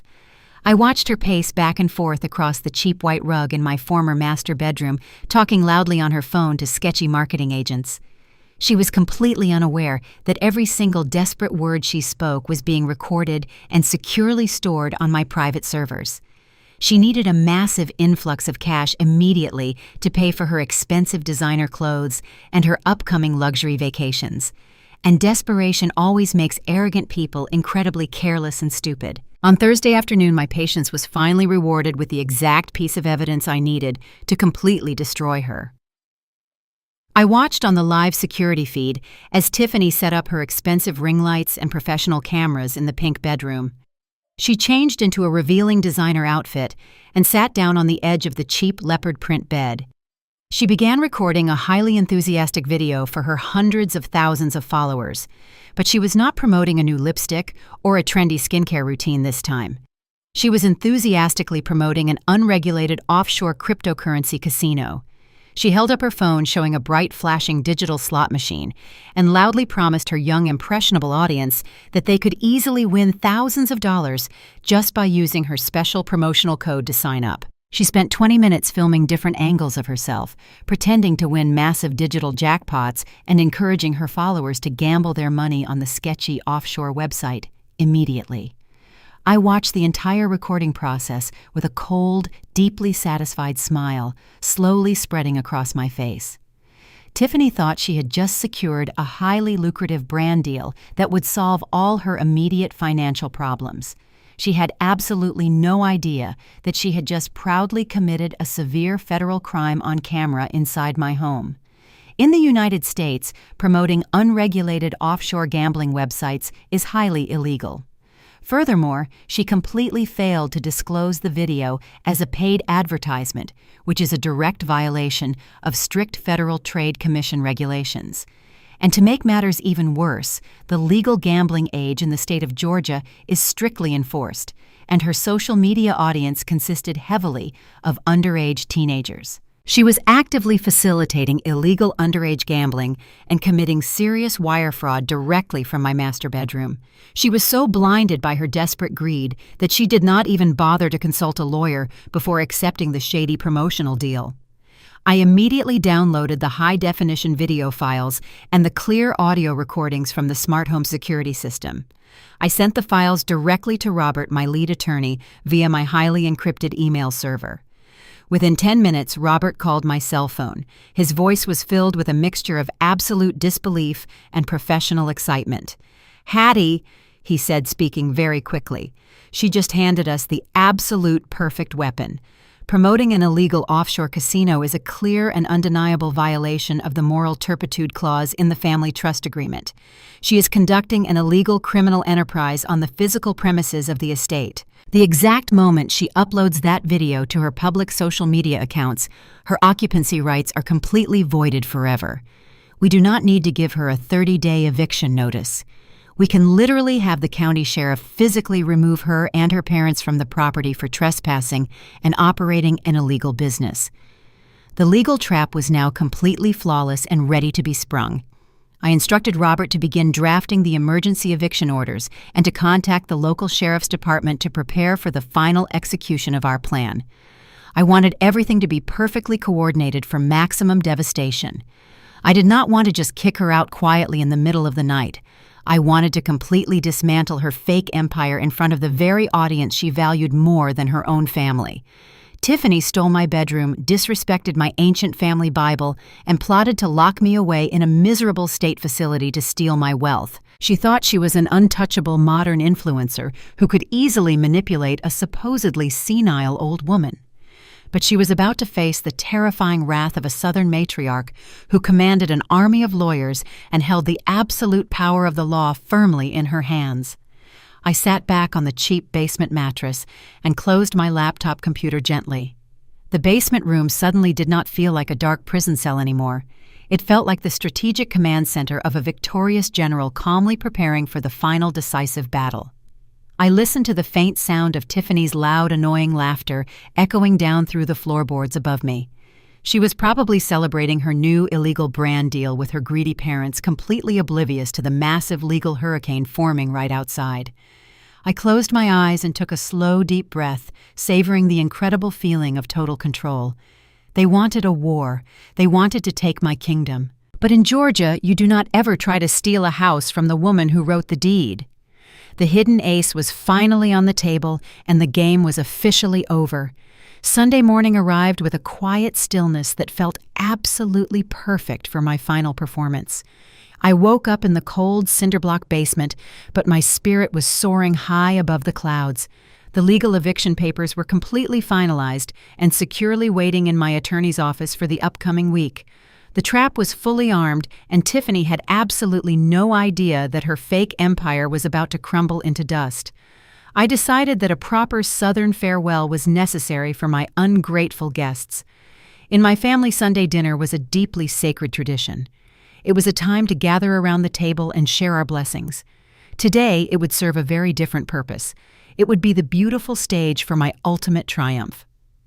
I put on a simple floral dress and tied an apron around my waist. I wanted to look like the tired, defeated old woman they desperately wanted me to be. I walked upstairs to my massive gourmet kitchen and began pulling heavy cast-iron skillets from the lower cabinets. The house was completely silent, as the parasites were all still sleeping off their lazy Saturday night. I gathered fresh ingredients from the refrigerator and the walk-in pantry. I was going to cook a massive traditional soul food feast. It was the exact type of heavy, comforting meal that my grandmother used to make when I was a little girl. I spent the entire morning chopping vegetables, marinating meat, and mixing batter. The rich, beautiful smells of seasoned fried chicken, baked macaroni and cheese, slowly simmering collard greens, and sweet candied yams began to fill every single corner of the massive estate. I poured my absolute heart into the cooking process, pretending that I was preparing this glorious meal for the ancestors who had built this legacy, rather than the vultures who were trying to steal it. As the late morning sun finally began to shine brightly through the tall custom kitchen windows, I heard the familiar and deeply annoying sound of heavy footsteps coming down the grand wooden staircase. Tiffany walked slowly into the kitchen, wearing incredibly expensive silk pajamas that my son had paid for entirely out of his own pocket. She stopped dead in her tracks and stared blankly at the incredible Southern feast I was carefully laying out on the massive custom oak dining table. Her parents, Richard and Susan, followed very closely behind her, eagerly sniffing the fragrant air, with expressions of deep confusion and sudden hunger on their aging faces. Darnell was the absolute last one to enter the large dining room, looking completely exhausted and incredibly nervous as he always did these days. I turned around to face them and gave them the absolute warmest and most incredibly fake smile I could possibly muster up from the depths of my soul. "Good afternoon, everyone," I said, making sure my voice was soft and dripping with exaggerated traditional Southern sweetness. I know things have been very tense around the house lately, and I really wanted to make a special effort to bring us all together today. I woke up early and cooked a traditional family dinner for all of us to share peacefully. Please sit down at the table and let me serve you this beautiful afternoon. Tiffany exchanged a very suspicious and deeply arrogant look with her mother, Susan, before stepping forward. She slowly walked over to the long wooden table and looked down at the massive spread of beautiful home-cooked food. She truly and genuinely believed that my sudden act of extreme kindness was a direct result of my completely broken spirit and nothing else. She thought the fake bank statement and the horrible public humiliation she orchestrated online had finally forced me to submit entirely to her total authority in my own house. She smiled a cruel and deeply arrogant smile before sitting down at the very head of my beautiful table, proudly taking the large wooden seat that rightfully belonged exclusively to me. Richard and Susan quickly sat down right next to her, eagerly and hungrily eyeing the large golden platter of perfectly fried chicken. Darnell sat directly across from them, looking deeply ashamed of himself, but remaining far too weak and cowardly to say a single positive word in my defense. I calmly walked around the massive table, carrying heavy ceramic serving dishes and politely placing very generous portions of hot food onto their expensive, delicate china plates. I played the pathetic role of the humble, obedient servant, flawlessly, never once breaking character or showing any signs of my true inner strength. I poured them tall, cold glasses of sweet iced tea and finally took a small, uncomfortable seat at the very far end of the long dining table. I watched them eagerly begin to eat my delicious homemade food with absolute and total greed, stuffing their faces without a single word of genuine gratitude. But Tiffany, being the miserable person she was, could never simply enjoy a peaceful, quiet moment without trying to aggressively assert her perceived dominance over me. She picked up her shiny silver fork and rudely pushed the baked macaroni and cheese around on her expensive plate with a look of extreme, exaggerated disgust firmly planted on her face. "Hattie, what exactly is all of this food?" she asked, making sure her voice was loud and incredibly condescending for everyone to hear. "I mean, it smells okay, I guess, but this is all just so incredibly heavy and completely greasy for my strict personal diet. You know that Darnell and I are constantly trying to maintain a very clean and modern health aesthetic for my important social media brand online. We really cannot be eating this terribly unhealthy Southern soul food on a regular basis. It is just absolutely packed with terrible empty calories and dangerous saturated fats that ruin the body completely. No wonder people from your older generation have so many serious long-term health problems and medical issues." Susan chimed in immediately, eagerly dabbing her thin mouth with a white linen napkin and nodding in strong, enthusiastic agreement with her spoiled daughter. "Tiffany is absolutely right about this, Hattie," she said, her voice completely filled with that deeply familiar and highly offensive fake pity. "This specific kind of traditional cooking is just very outdated and completely unrefined for people of our current social standing. When Richard and I host our elegant dinner parties back home, we always prefer to serve light organic green salads and fresh wild-caught fish. This heavy, greasy meal is just a massive heart attack waiting to happen right here on a plate. You really should try to actively educate yourself about proper modern nutrition, especially at your very advanced and delicate age." Richard chuckled very loudly around a massive mouthful of my perfectly seasoned fried chicken, chewing with his mouth completely open. "Well, it certainly fills the empty stomach, I suppose," he muttered, wiping thick grease from his chin with the back of his hand. "But the ladies are totally right about the health risks, Hattie. This is basically just cheap peasant food meant for poor working-class people. You simply cannot serve basic food like this if you truly want to be taken seriously in a high-class, wealthy neighborhood like Buckhead. It really shows a complete and total lack of modern sophistication and cultural refinement." I sat very quietly at the far end of my beautiful oak table, listening closely to these incredibly mediocre people repeatedly insult the sacred culinary traditions of my ancestors. They were eagerly stuffing their faces with the very food they were actively mocking and complaining about. They were sitting inside my multi-million-dollar home, eating my expensive groceries off my fine china plates, and having the absolute nerve to call me completely unrefined. Darnell just stared straight down at his full plate, absolutely refusing to make any eye contact with me, while his terrible wife and her greedy parents verbally degraded his own mother. The sheer staggering audacity of their combined behavior was absolutely breathtaking to witness in person, but I did not feel a single ounce of real anger or deep emotional hurt inside my heart. I felt a profound and overwhelming sense of total inner peace and absolute strategic clarity. I let them blindly insult my cooking and my rich heritage.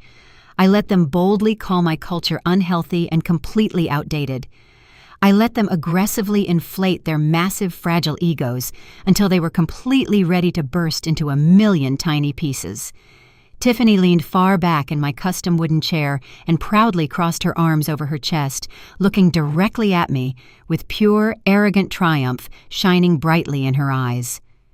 "I really hope you kept the grocery store receipts for all of this expensive food, Hattie," she said, smiling very maliciously at me, "because we are definitely going to deduct the entire cost of this ridiculous massive meal from your required monthly basement storage fee. We simply cannot afford to financially subsidize your unhealthy eating habits or your expensive grocery shopping trips anymore.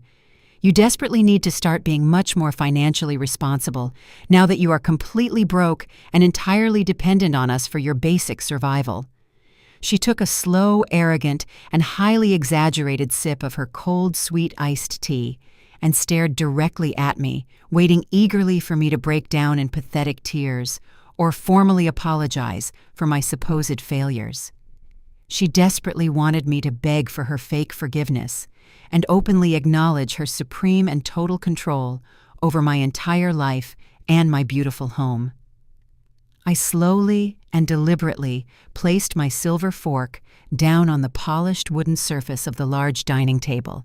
I folded my white linen napkin perfectly in half and placed it very gently right next to my china plate. I looked slowly up and met Tiffany's cold blue eyes with a gaze so incredibly calm and terrifyingly empty that her cruel, arrogant smile faltered and vanished for just a tiny fraction of a second. The entire large dining room suddenly felt incredibly quiet and extremely heavy with a dangerous, unspoken tension that filled the air. I did not scream in anger. I did not cry any fake tears. I simply let the heavy silence stretch out for a long time until they all completely stopped eating their food and looked at me with deep, uneasy, growing confusion. I looked at Richard, the failed, pathetic businessman who foolishly thought he was a wealthy king. I looked at Susan, the bitter, miserable woman who falsely thought she was an elegant queen. I looked at Darnell, the weak, cowardly son who willingly sold his entire soul and his family legacy for a fake and toxic marriage. And finally, I looked directly into the dark, empty soul of the foolish little girl who incorrectly thought she had successfully conquered a massive real estate empire. I leaned forward slightly, resting my strong hands firmly on the solid wood of the dining table that I had proudly purchased with my very first major commercial real estate commission check many decades ago. A slow, very genuine, and utterly chilling smile began to spread widely across my face, completely transforming my previous expression of fake defeat into a mask of pure, unadulterated power. I looked down at the massive southern feast spread out beautifully before them, and then I looked right back up at Tiffany's pale, confused face. My voice was incredibly soft, completely smooth, and carried the undeniable, terrifying weight of absolute, guaranteed legal destruction. I wanted to make sure she heard every single word perfectly clearly, so there would be absolutely no misunderstanding about what was going to happen next. I did not need to raise my voice to make the entire room tremble with genuine fear. The sheer authority radiating from my soul was more than enough to silence them all completely. I took one final deep breath, savoring the last few seconds of their blissful ignorance before delivering the final fatal blow to their ridiculous delusions of grandeur. Enjoy every single bite of this delicious, unhealthy soul food. Tiffany, I whispered very clearly into the completely silent dining room. Enjoy the warm fried chicken, the baked macaroni, and the sweet candied yams right now, because it is the absolute last meal you will ever eat in this room. The morning of the massive brand launch party arrived with a chaotic flurry of noisy activity that completely shattered the usual peaceful quiet of my sprawling Buckhead estate. Delivery vans and heavy catering trucks began rolling up my long private driveway long before the sun had even fully risen over the tall Georgia pine trees. I sat on the edge of my cheap basement mattress and listened to the heavy thud of equipment being unloaded right above my head. Tiffany had apparently hired a massive event planning company to completely transform the entire main floor of my beautiful home into a tacky neon wonderland for her highly anticipated social media event. I could hear loud, unfamiliar voices echoing through my grand foyer as workers rapidly assembled temporary stages, set up massive ring lights, and installed expensive sound systems in every single corner of the property. Tiffany was running around the house, frantically barking sharp, aggressive orders at the hired staff and completely treating my elegant home like a cheap rented warehouse. She was hosting what she called an exclusive brand launch gala to formally celebrate her new partnerships and her fake digital empire. She had invited over 50 of the most prominent social media influencers in the greater Atlanta area, along with several highly wealthy corporate donors who blindly funded her terrible business ventures. The sheer level of arrogant entitlement required to host a massive unauthorized party in a home you do not even own is truly staggering to comprehend. Around noon, I decided to walk upstairs to the main kitchen to get a simple glass of cold water. The house was completely unrecognizable to me. The beautiful ivory walls of my formal living room were completely bathed in obnoxious bright pink and purple laser lights. Massive, elaborate floral arrangements made of cheap synthetic materials were aggressively stuffed into every available corner of the room. A massive temporary bar had been carelessly erected right over my expensive imported hardwood floors. Tiffany was standing near the large marble kitchen island, wearing a tight, expensive designer dress and holding a thick clipboard in her hands. Her mother, Susan, was standing right next to her, eagerly arranging small, delicate appetizers onto silver trays, while her father, Richard, was loudly boasting to a catering manager about his extensive wine knowledge. Darnell was nowhere to be seen, presumably hiding in his office, to actively avoid the stressful chaos his terrible wife was creating. When Tiffany saw me walk into the kitchen, she immediately stopped talking and glared at me with absolute sheer disgust. She aggressively slammed her clipboard down onto the pristine marble countertop and marched directly over to me. "Hattie, what exactly are you doing up here?" she demanded, her voice completely sharp and dripping with intense condescension. "We are incredibly busy preparing for the most important night of my entire professional career." I took a slow sip of my cold water and looked at her with a completely blank expression on my face. "I live here, Tiffany," I replied very softly, making sure my voice carried absolutely no emotion whatsoever. I simply came upstairs to get a drink of water from my own refrigerator. Tiffany let out a loud, dramatic groan and rolled her pale blue eyes heavily. "Listen to me very carefully, Hattie," she said, leaning closer to me and pointing a manicured finger directly at my chest. "I have over 50 top-tier influencers and several highly important wealthy investors arriving at this house in just a few hours. These are young, beautiful, and incredibly successful people who are coming here to celebrate my modern lifestyle brand. You walking around the house looking completely exhausted and miserable completely ruins the entire carefully curated aesthetic of the evening. I need you to go straight back down to the basement, and I need you to stay down there until tomorrow morning." She crossed her arms tightly over her chest and continued her deeply offensive lecture. "I absolutely cannot have you wandering around the main floor confusing the guests or accidentally making everyone feel uncomfortable with your completely outdated presence. My brand is all about youth, wealth, and modern luxury. Having a confused, broke elderly woman shuffling around the party in old clothes simply does not fit the specific image I'm trying to project to my important corporate sponsors tonight. Darnell completely agrees with me on this matter, so do not even try to go crying to him about it later. I want you to lock the basement door and stay completely out of sight for the entire night. Do you understand me, Hattie?" I looked at this foolish, arrogant little girl who was standing inside my multi-million-dollar home wearing clothes paid for by my son and telling me that I was completely unfit to be seen by her fake internet friends. She was banishing me to the dark basement because she falsely believed that my presence would somehow cheapen her highly fraudulent event. She truly believed that she had successfully erased my entire legacy and replaced it with her shallow, meaningless digital aesthetic. I did not argue with her. I did not raise my voice or demand any respect. I simply nodded my head very slowly and gave her a small, terrifyingly calm smile. "You are absolutely right, Tiffany," I said, my voice incredibly smooth and perfectly level. "I certainly would not want to ruin the beautiful modern aesthetic of your highly important corporate event. I will go back downstairs right now and stay completely out of your way tonight." I turned around and walked slowly back down the hallway, leaving her standing there looking completely smug and deeply satisfied with her supposed victory. She truly thought she had completely broken my spirit and forced me into absolute submission. She had absolutely no idea that she had just handed me the perfect dramatic setup for her own spectacular public destruction. The trap was already fully armed, and her massive party was simply the beautiful stage I needed to execute my final flawless plan. I walked down the wooden stairs and closed the heavy basement door securely behind me. The loud thumping bass from the massive speakers above me began to vibrate the cinder block walls, but I did not feel annoyed or frustrated at all. I felt a deep, profound sense of absolute strategic anticipation building inside my chest. I walked over to the small closet in the corner of the basement room and opened the door.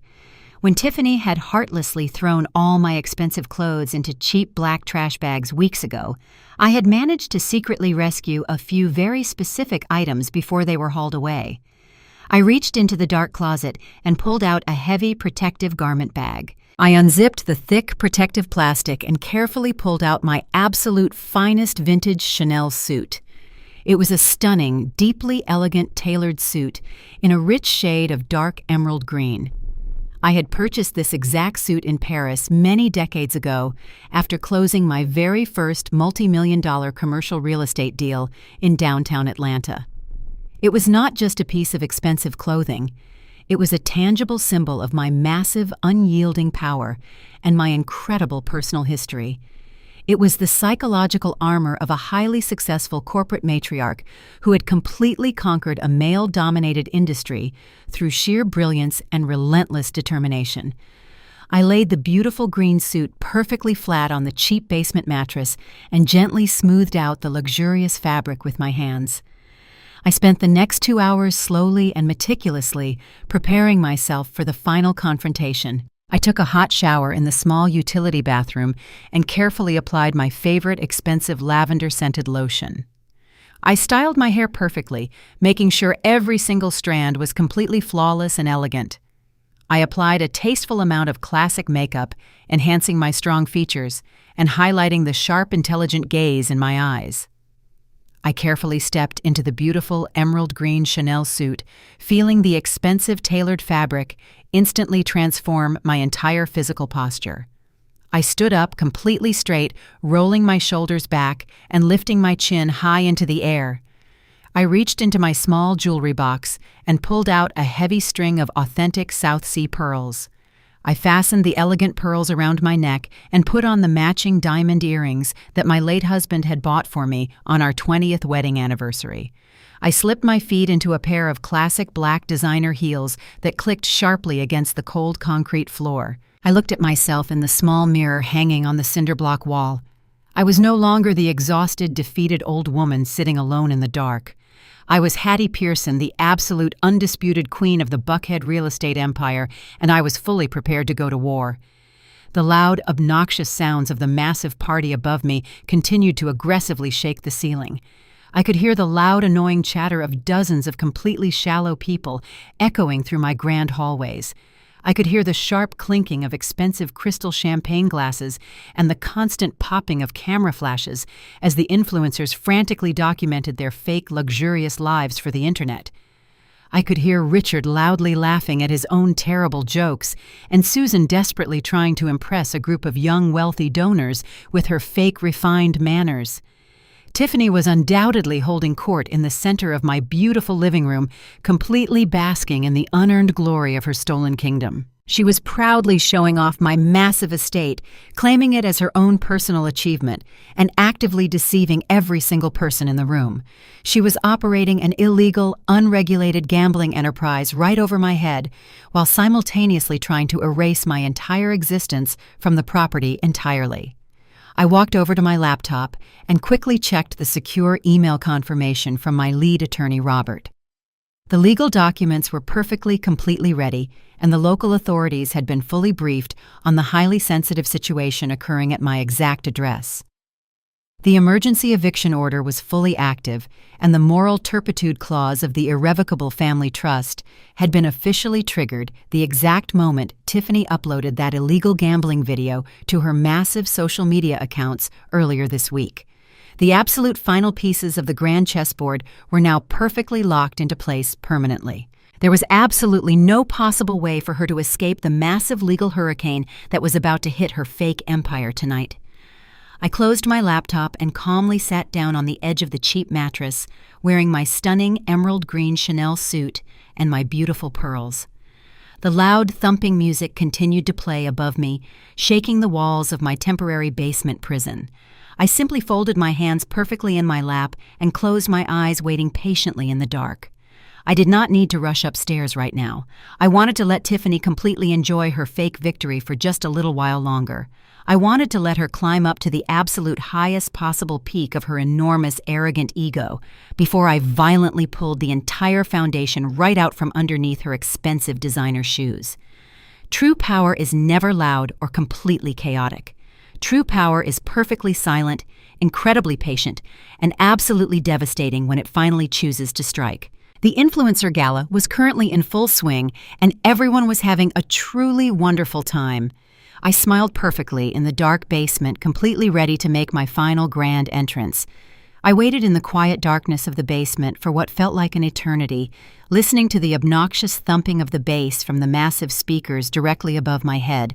The party was reaching its absolute peak, and I knew Tiffany was about to deliver her highly anticipated keynote speech to her wealthy investors and her shallow internet friends. I slowly stood up from the cheap mattress, smoothing down the luxurious fabric of my dark emerald green Chanel suit and adjusting my heavy pearl necklace one final time.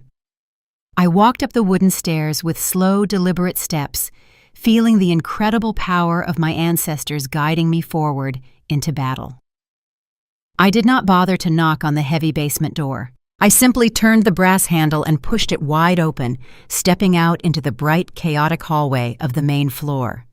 The house was absolutely packed with hundreds of young, beautiful people wearing expensive designer clothing and holding crystal champagne glasses.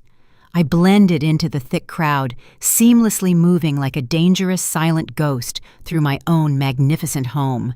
The air smelled of cheap, sweet perfume and expensive alcohol. I walked toward the back of the massive living room where I knew the smart home audio and visual control panel was securely hidden behind a large custom oak cabinet. Tiffany had installed this highly advanced technological system to make her content creation easier, completely forgetting that the master administrative controls were still securely linked directly to my personal laptop and my secure cellular phone. I stood quietly in the deep shadows near the back wall, watching the massive temporary stage that had been erected right over my beautiful hardwood floors. Tiffany was standing in the very center of the bright stage, bathed in highly flattering pink and purple spotlights. She was holding a silver microphone and smiling her incredibly fake signature smile. Standing in the front row right below the stage were several older men and women wearing sharp business suits. These were the wealthy corporate sponsors and the influential brand representatives who funded her lavish lifestyle. They were the executives from the highly inclusive makeup brands and the progressive fashion companies she proudly represented online.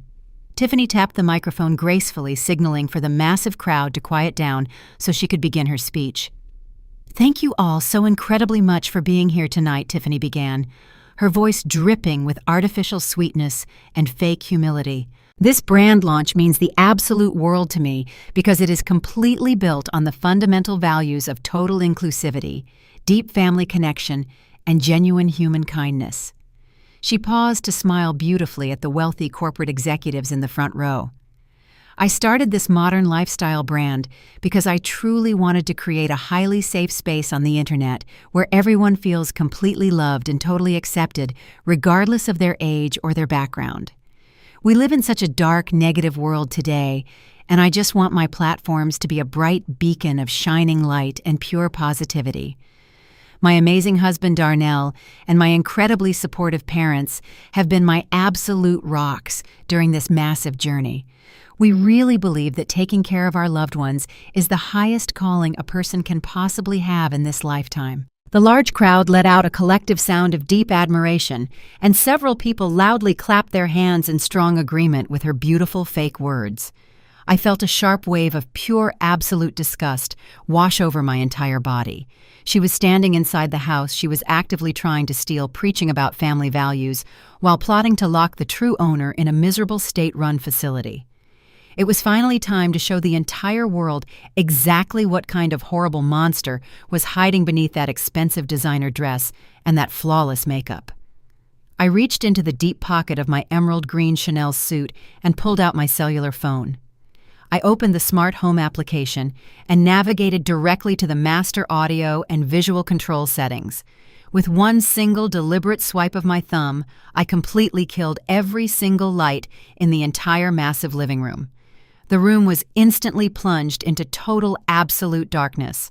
The sudden blackout caused the large crowd to gasp loudly in deep shock and confusion. Tiffany let out a sharp, nervous laugh into the microphone. "Oh my goodness, it looks like we blew a fuse," she said, trying to sound cute and completely unbothered by the sudden interruption. "Please do not panic, everyone. We will get the lights back on in just a second." But she had absolutely no control over what was happening next. I pressed the next button on my secure cellular phone application. Above the massive temporary stage, a large mechanical panel in the ceiling slowly slid completely open.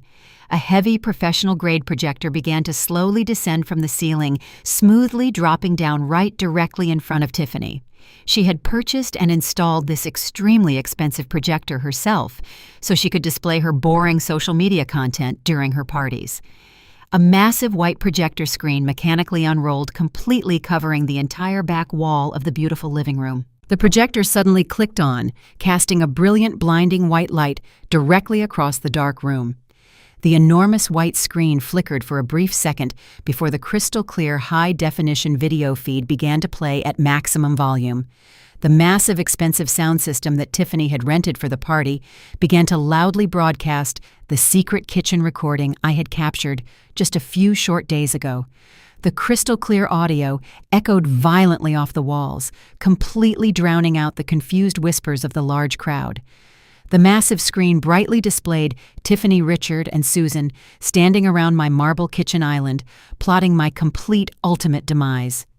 The crowd stood completely frozen in absolute stunned silence as they watched the horrifying true reality of their beloved internet idol violently unfold before their very eyes. They heard Tiffany loudly complaining about my existence and calling me a completely broke, massive financial liability. They heard her parents actively conspiring to force me out of my own home by legally tricking my weak son into signing a fraudulent power of attorney document. And then the absolute most devastating part of the recorded conversation began to play loudly for the entire room to hear. The crowd listened in total horror as Tiffany clearly and aggressively stated that they needed to dump me into an underfunded state-run nursing home just to get me completely out of their way. They heard her laugh that harsh, ugly, heartless laugh as she completely dismissed my basic human rights and my personal dignity. And then the final fatal blow was struck violently against her fake digital empire. In the recorded video, Richard leaned forward and casually dropped a horrific racial slur when describing me and the specific neighborhood where I had grown up many decades ago. He used a disgusting, unforgivable word, while Tiffany and Susan simply nodded along in strong, eager agreement with his vile, racist statement. The entire massive living room erupted into absolute complete chaos the exact second that awful word echoed loudly through the heavy speakers. Several young influencers in the crowd literally screamed out loud in pure shock and deep disgust. The wealthy corporate executives from the inclusive progressive brands standing in the front row looked like they had just been physically struck in the face. Their faces turned completely pale with absolute professional terror as they quickly realized they had just aggressively funded a massive party for a family of highly abusive racist monsters.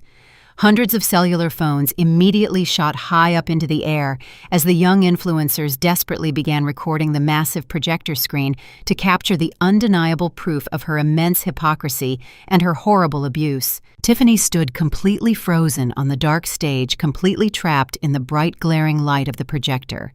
Her jaw dropped completely open, and her beautiful face twisted into an ugly mask of pure, absolute panic. She dropped her silver microphone onto the hard stage, where it landed with a loud, piercing shriek of sharp feedback.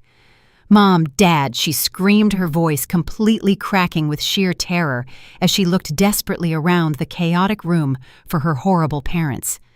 But Richard and Susan were already frantically pushing their way through the massive, angry crowd, desperately trying to escape the severe public humiliation that was crashing down upon them.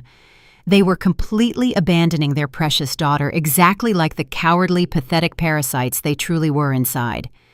I slowly stepped out from the deep shadows at the back of the room and walked straight down the center aisle of the crowd. The young guests slowly parted ways for me, staring with wide, shocked eyes at the powerful older woman wearing the stunning emerald green Chanel suit and the heavy, expensive pearls. I looked like absolute, undeniable royalty, stepping through a room full of completely broken peasants.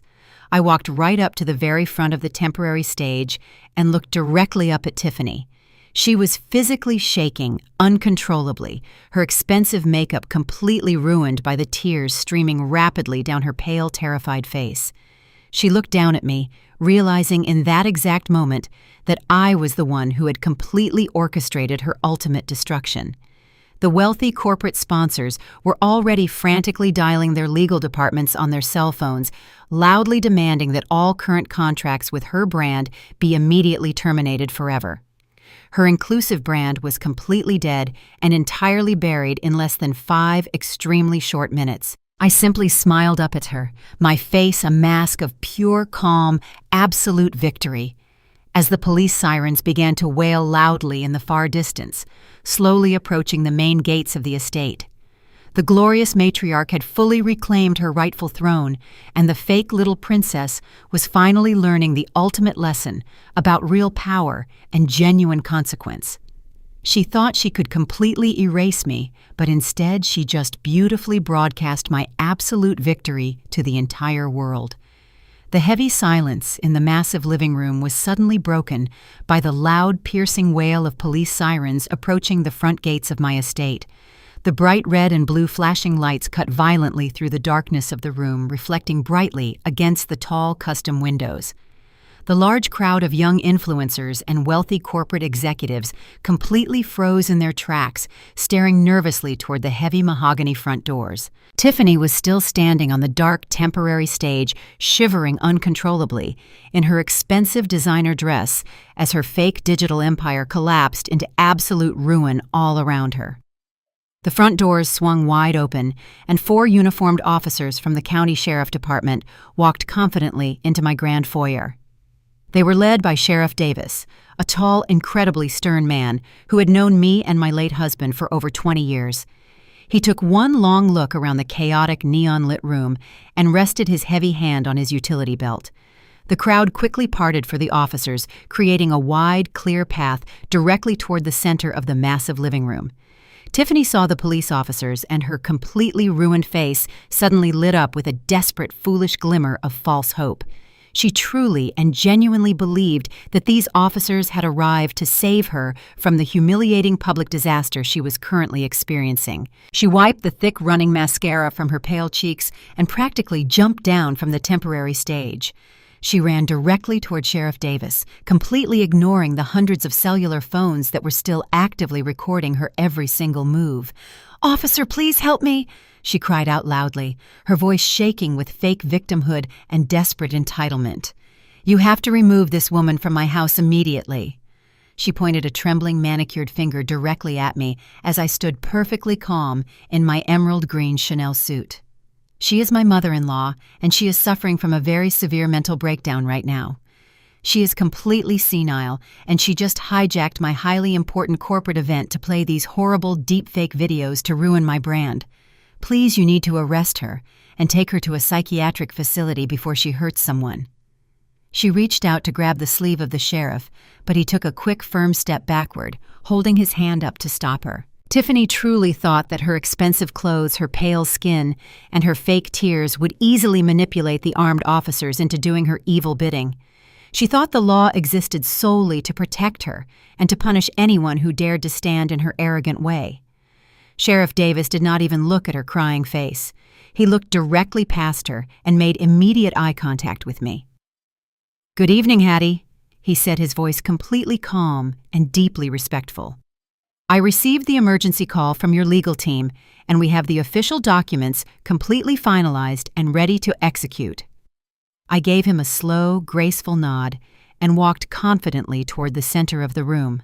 My lead attorney, Robert, stepped out from the deep shadows near the front entrance, carrying a thick, heavy leather folder in his hands. He walked over and stood firmly by my right side, presenting a united and utterly terrifying legal front against the foolish little girl. Tiffany looked back and forth between the sheriff, myself, and my powerful attorney, her absolute confusion rapidly morphing into sheer, undeniable terror. "What is going on here?" she stammered, her voice dropping to a frightened whisper.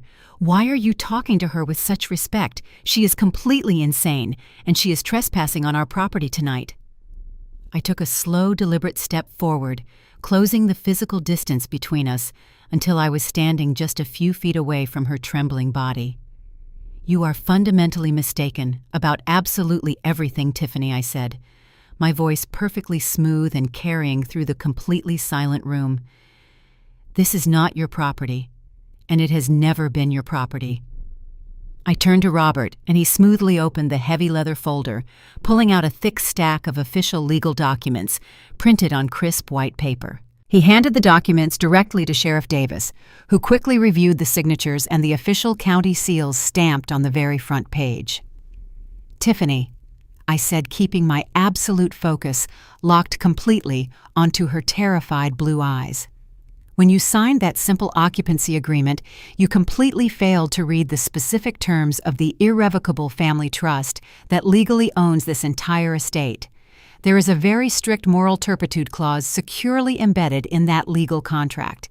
It clearly states that any occupant who conducts illegal business operations on these premises will immediately forfeit their right to live here." Tiffany let out a short, nervous laugh, shaking her head frantically in denial. "I have absolutely no idea what you are talking about." "Hattie," she squeaked, looking desperately around the room for any signs of support. "I run a highly successful legal social media business. I have done absolutely nothing illegal in this house. You are just making up completely insane lies to ruin my life because you are jealous of my youth and my success." I smiled a completely cold and truly terrifying smile. "Yesterday afternoon, you filmed and uploaded a highly produced promotional video directly from my master bedroom." I replied, my tone completely authoritative and unyielding. "In that specific video, you enthusiastically promoted an unregulated offshore cryptocurrency casino to your millions of young followers. Promoting illegal offshore gambling platforms is a severe federal crime in this country, Tiffany. You completely failed to disclose the paid advertisement, and you actively encouraged underage teenagers to gamble their money illegally. You committed serious wire fraud and illegal solicitation right inside my home." The crowd of young influencers gasped loudly, completely shocked by the severe legal allegations I was clearly laying out for everyone to hear. The corporate executives from the inclusive makeup brands furiously typed on their cellular phones, frantically alerting their legal departments to completely sever all ties with her fraudulent company. Tiffany turned completely pale as all the blood rushed out of her face.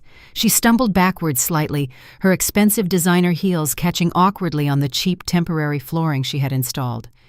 "You spied on me," she whispered, her voice completely hollow and completely devoid of any remaining confidence. "You recorded me in my own bedroom. I did not spy on you." I corrected her instantly. "You foolishly installed a highly advanced smart home security system and completely forgot to secure the administrative network access. You handed me the absolute perfect weapon to completely destroy your fake empire.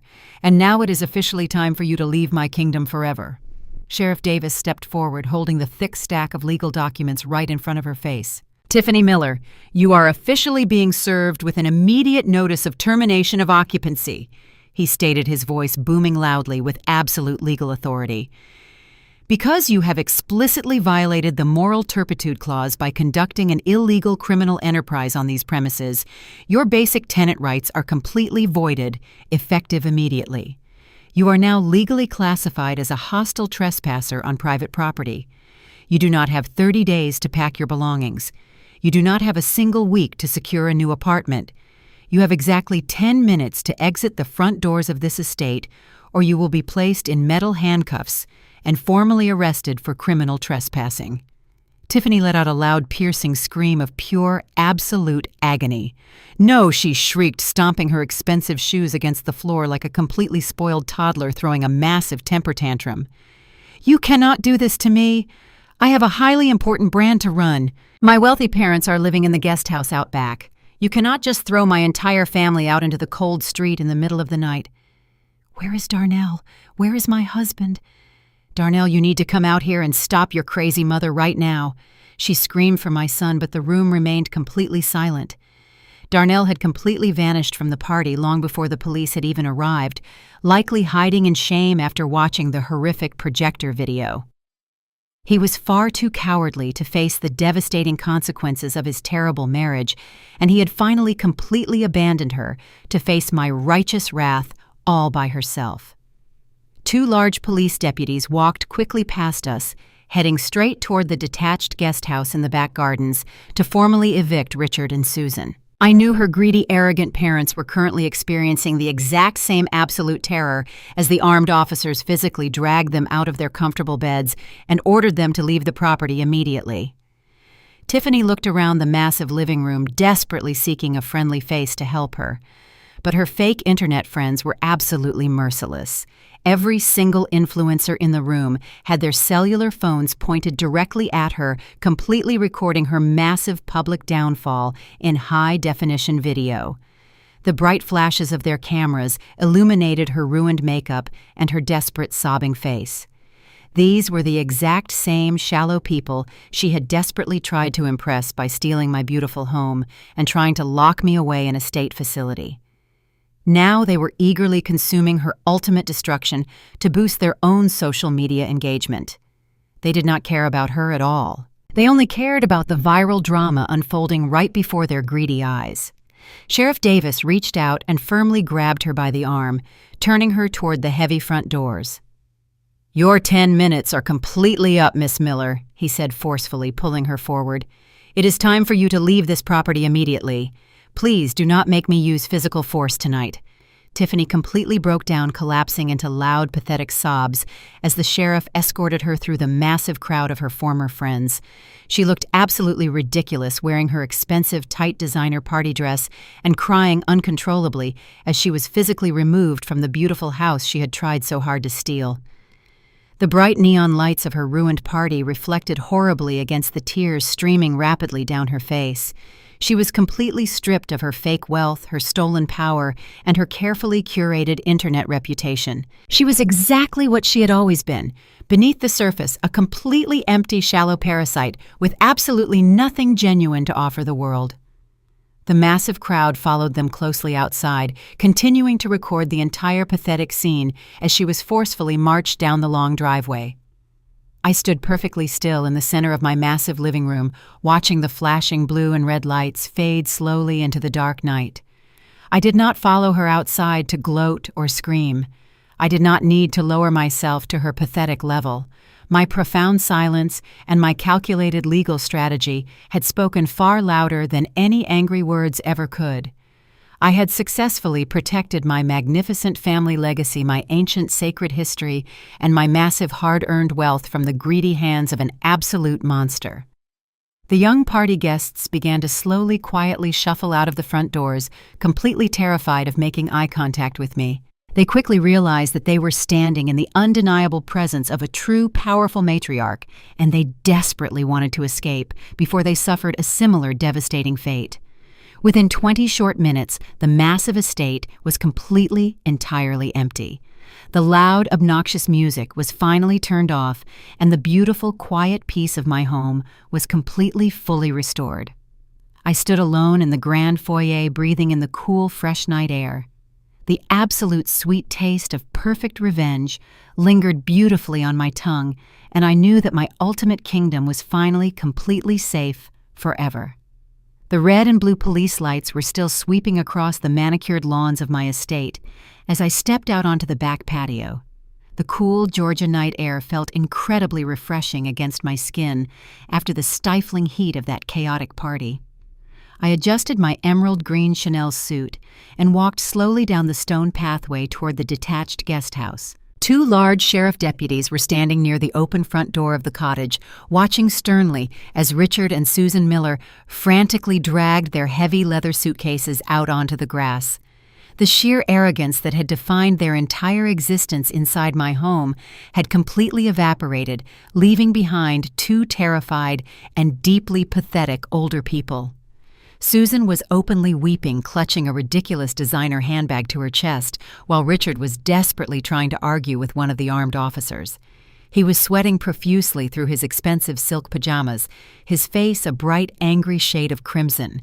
He was still trying to use his fake wealthy persona, demanding to speak to the chief of police, and loudly threatening to file a massive civil lawsuit against the entire department.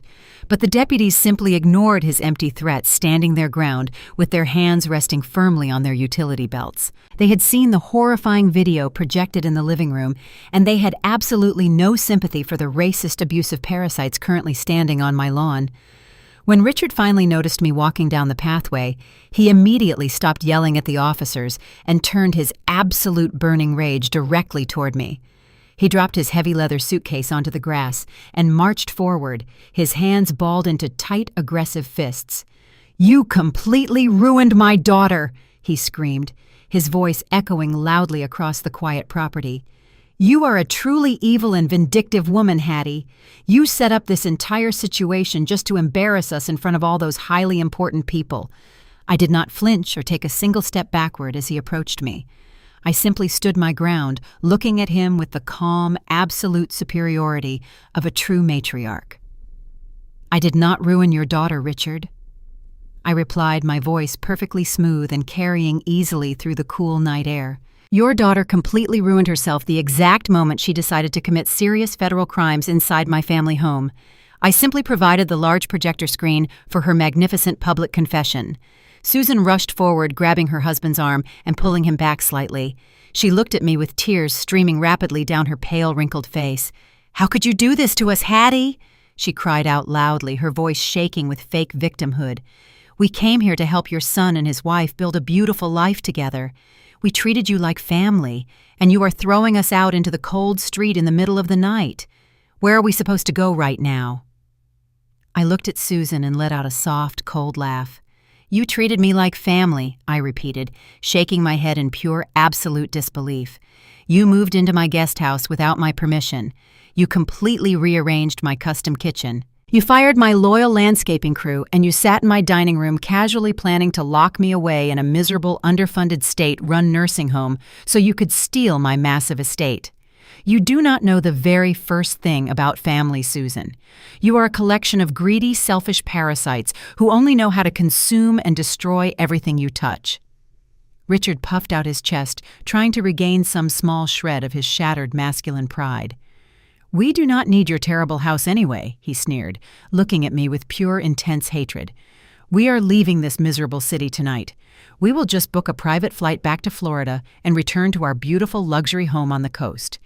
You can rot in this dusty old museum all by yourself, Hattie. We are done with you forever." I folded my hands perfectly in front of my emerald green Chanel suit and smiled.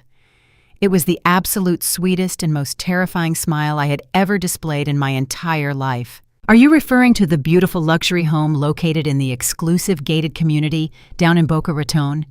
I asked, keeping my voice incredibly light and pleasant. "The one with the lovely Spanish tile roof and the large custom swimming pool in the backyard." Richard looked slightly confused by my highly specific knowledge of his private property. "Yes," he snapped loudly, puffing his chest out even further. Our primary residence is worth far more than this outdated piece of garbage. We will be perfectly fine without you and your completely pathetic family." I slowly shook my head, looking at him with a mixture of deep pity and absolute total disgust. "You really are an incredibly stupid man, Richard," I said softly. "When you and your awful daughter forced me down into the basement, you falsely assumed that I was spending my days crying in the dark. But I was actually using that quiet time to carefully investigate your entire financial history through my private wealth management firm. What I discovered was a completely pathetic illusion built entirely on lies and massive unpaid debts. You do not own a massive luxury home in Florida. You took out a highly predatory adjustable rate mortgage on that property 5 years ago, and you have completely failed to make a single monthly payment for the past 8 months. You are completely broke, Richard. Your entire lifestyle has been fully funded by my son and his maxed-out credit cards." The color completely drained out of Richard's face, leaving him looking like a terrified, sickly ghost. He opened his mouth to speak, but absolutely no words came out. Susan let out a sharp, frightened gasp, clutching her expensive designer handbag even tighter against her chest. "How do you know about our mortgage?" Richard finally whispered, his voice trembling with sheer, undeniable panic. "Because I bought it, Richard," I replied, my voice ringing out clearly and sharply across the quiet lawn. "I run Pearson Holdings, which is one of the most aggressive private investment firms in the entire southern region. Last week, I instructed my financial team to directly contact your primary lender. We quietly purchased the toxic debt attached to your Florida property for pennies on the dollar. You are currently looking at the sole legal owner of your adjustable rate mortgage. And because you are severely delinquent on your monthly payments, my legal team officially initiated the foreclosure process yesterday afternoon." Susan let out a loud, piercing scream of pure absolute agony, dropping her designer bag completely onto the wet grass. "No!" she shrieked, falling to her knees and sobbing uncontrollably. "You cannot take our home away from us. That is our entire life. Where are we supposed to live? We have absolutely no money left. You should have thought about your precarious financial situation before you decided to openly insult the woman who legally owned the very ground you were standing on," I stated coldly, looking down at her pathetic crying form. "You wanted to play ruthless games with my legacy. You wanted to disrespect my ancient family Bible and casually drop vile racist slurs while eating my expensive groceries. Well, in my family, we do not just get angry when people disrespect us. We completely acquire their entire existence, and then we legally, systematically dismantle it." I took one step closer to Richard, looking directly into his terrified, panicked eyes. "You desperately wanted my master bedroom." "Richard," I said, my voice dropping to a low, terrifying whisper that cut straight through the cool night air. "Well, now you do not even have a front porch." Richard completely collapsed backward onto his heavy leather suitcase, burying his face in his shaking hands as the absolute reality of his total destruction finally washed over him. He had absolutely nothing left. He had no money, no home, and his precious influencer daughter was currently being booked into the county jail for operating an illegal gambling enterprise. They were completely and utterly ruined forever. The 2 large sheriff deputies stepped forward, grabbing Richard by the arms and pulling him roughly up to his feet. They had zero patience left for these miserable people. "Let us go, folks," the taller deputy said, his voice booming with absolute legal authority. "Your 10 minutes are completely up. You need to vacate this private property immediately, or you will both be formally arrested for criminal trespassing right alongside your lovely daughter." The deputies physically forced Richard and Susan to begin dragging their heavy leather suitcases down the long, winding driveway toward the main road. They did not have a car waiting for them because Darnell had stopped paying for their expensive rental vehicles earlier that week. They were literally being forced to walk off my massive estate on foot, dragging their luggage behind them in the dark, like common vagrants. I stood perfectly still on the manicured lawn, watching their pathetic, retreating figures slowly fade into the distant shadows of the tall Georgia pine trees. The cool wind gently rustled the leaves of my beautiful rose bushes, creating a soft, peaceful sound that completely replaced the ugly, chaotic noise of their presence. The immense weight that had been pressing down on my chest for the past several weeks was finally completely lifted. I had successfully protected my family legacy from the greedy monsters tonight, completely flawlessly. The estate was finally silent. I walked inside my home and headed straight toward my private mahogany study. I sat down behind my large desk, waiting patiently. It took 20 minutes before I heard hesitant footsteps echoing down the marble hallway. The heavy study door creaked open, and Darnell stepped into the room. My son looked absolutely pathetic. His expensive designer suit was wrinkled. His eyes were red from crying silently during the eviction. He walked forward and collapsed into the leather chair across from my desk. "Mom," he whispered, "I am so incredibly sorry. I had no idea they were planning to put you in a state facility. I swear I did not know anything about the gambling video or the fake bank statement. Tiffany manipulated me until I did not even know what was real anymore. Please, you have to forgive me, Mom."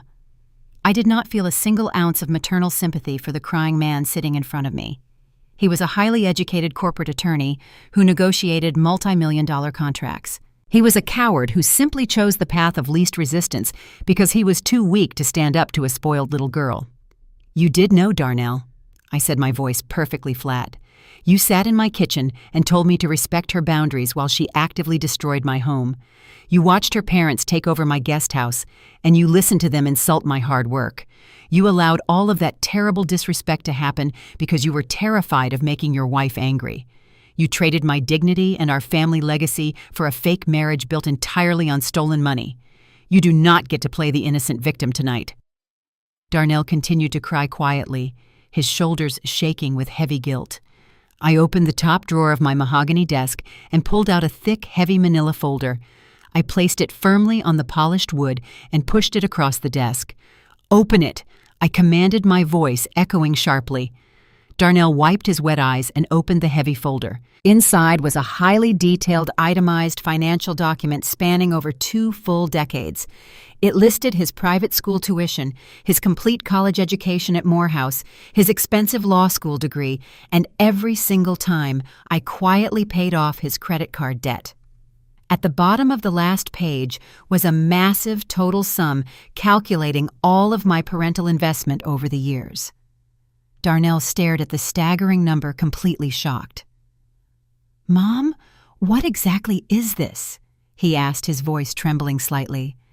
"This is your itemized bill for 20 years of my ungrateful parental investment," I replied, staring directly into his cowardly eyes. "I built a massive $20 million real estate trust to secure your entire future, and you repaid my sacrifices by letting a racist family try to steal my kingdom. You are standing at the absolute most important crossroads of your miserable life, Darnell." I continued, my tone perfectly unyielding. "I own your terrible car lease, your maxed-out credit cards, and your expensive personal loans. I also secretly own the commercial building where your prestigious law firm is currently located. I can destroy your entire financial and professional life by making one simple phone call tomorrow morning. Or I can simply cut you out of my massive $20 million family trust entirely and leave you to drown in your own terrible mistakes. Because you are still my own flesh and blood, I am going to offer you one strict choice tonight. You will formally file for divorce from Tiffany the very first thing tomorrow morning.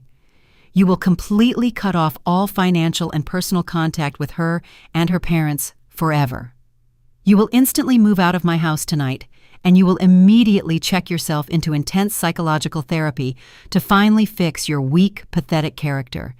If you follow my strict instructions perfectly, I will slowly begin to forgive your massive debt.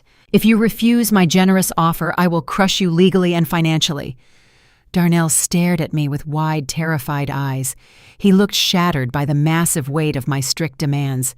"But Mom," he pleaded desperately, his voice cracking again, "Tiffany is still my legal wife. I know she made some truly terrible mistakes, but she really loves me. We took sacred vows to stay together through the good times and the bad times. Maybe if we just go to marriage counseling together, we can finally fix this massive mess. I cannot just throw my entire marriage away without even trying to save it. She is my wife, and she needs me right now more than ever." I looked at him with pure, absolute disgust. He was still desperately trying to cling to the fake illusion of a happy marriage. He was still willing to sacrifice his own mother to protect a woman who saw him as nothing more than an automated teller machine. I knew he needed one final, massive reality check to shatter his pathetic delusions forever. You truly believe she married you because she cared about your heart and your soul. Look closely at the screen and tell me exactly how much she respects your sacred marriage vows. I pressed the play button on the encrypted video file that my private investigators had securely sent me earlier this week. The high-definition video clearly showed Tiffany walking into a cheap local motel room located just a few miles away from my Buckhead estate. A few seconds later, a tall, muscular man carrying professional camera equipment walked right into the exact same motel room and closed the door behind him. The video then seamlessly cut to several crystal-clear photographs taken through the open motel window showing Tiffany and her supposedly professional cameraman engaging in deeply intimate and highly explicit acts together. She had been actively using Darnell's hard-earned money to rent cheap motel rooms to constantly cheat on him with the very same man who filmed her fake social media videos. Darnell stared blankly at the bright computer screen, his entire body going rigid with absolute, undeniable shock. The faint, desperate hope that had been clinging to his pathetic heart was instantly and violently ripped away forever. He watched his terrible wife kissing another man on a cheap motel bed while he was sitting at his expensive law firm working 80-hour weeks to pay off her massive credit card debt. The absolute devastating reality of his ruined life finally crashed down upon him with the heavy force of a massive freight train. "She used my money to pay for that motel room," he whispered, his voice hollow and broken. "She was sleeping with him while I was carrying her parents' luggage into the guest house. She never loved me at all. She just used me to get to your money." He finally looked up at me, his red, swollen eyes filled with absolute sheer agony and total defeat. I closed the laptop computer with a loud, sharp snap that echoed loudly through the quiet mahogany study. I did not offer him a single tissue or a single word of warm comfort. He needed to feel the absolute burning pain of his terrible choices so he would never make the exact same cowardly mistakes ever again. "Do you finally understand exactly what I'm trying to save you from, Darnell?" I asked, my voice completely steady and totally unforgiving. "I am offering you the absolute final chance to reclaim your dignity and rebuild your pathetic life. Are you going to be a strong man and accept my strict terms, or are you going to follow that cheating parasite right out my front door tonight?" Darnell stood up from the heavy leather chair, his physical movements stiff and totally mechanical, like a broken wooden puppet. He looked completely drained of all human life and all emotional energy. He slowly reached down and picked up the heavy manila folder containing the massive itemized bill and the strict legal terms of his total surrender. "I will file the divorce papers first thing tomorrow morning, Mom," he whispered, staring completely blankly at the floor. "I will pack my bags right now and I will leave your house tonight. I will go to therapy and I will do absolutely whatever it takes to pay you back for every single thing I have ruined. I am so sorry. I am so incredibly sorry." He slowly turned around and walked out of my mahogany study, leaving the heavy wooden door wide open behind him. I had completely eliminated every single parasite from my massive estate, and I had successfully forced my weak son to finally face the harsh, brutal reality of the real world. The long, exhausting war was finally over, and the glorious matriarch was the only person left standing perfectly victorious in the total silence of her magnificent reclaimed kingdom. The sun rose over the tall Georgia pine trees, casting a warm, golden, glorious glow across my beautiful Buckhead estate. For the very first time in what felt like an absolute eternity, the massive house was completely and utterly silent. There was absolutely no obnoxious bass-heavy music thumping loudly through the ceiling. There were no loud, entitled voices echoing down the long marble hallways. There was only the sweet, peaceful sound of the morning birds singing softly outside my window. I woke up in that cold cinder-block basement room for the very last time. I did not rush to get out of the cheap, uncomfortable bed. I simply laid there for a few quiet moments, savoring the incredible feeling of absolute, total victory. I had successfully defended my hard-earned kingdom against the greedy invaders who sought to completely destroy it. I slowly stood up, smoothed down my silk morning robe, and walked confidently upstairs to the main floor. The sticky remnants of the disastrous influencer gala were still scattered widely across the formal living room, but I did not feel stressed or overwhelmed at all. I picked up my cellular phone and made a single direct phone call to my private property management team. Within 1 hour, a massive crew of professional cleaners and highly skilled contractors arrived at my front gates, completely ready to erase every single trace of Tiffany Miller from my entire property forever. I directed the lead contractor straight upstairs to the master suite. The horrific neon pink paint that Tiffany had aggressively plastered all over my beautiful, calming ivory walls was the very first thing that had to go. I stood in the wide doorway with my arms folded and watched with immense, deep satisfaction as the professional painters began rolling thick, heavy coats of expensive ivory paint directly over the toxic bubblegum pink color. They worked quickly and incredibly efficiently, completely neutralizing the tacky, chaotic aesthetic she had forced upon my private sanctuary.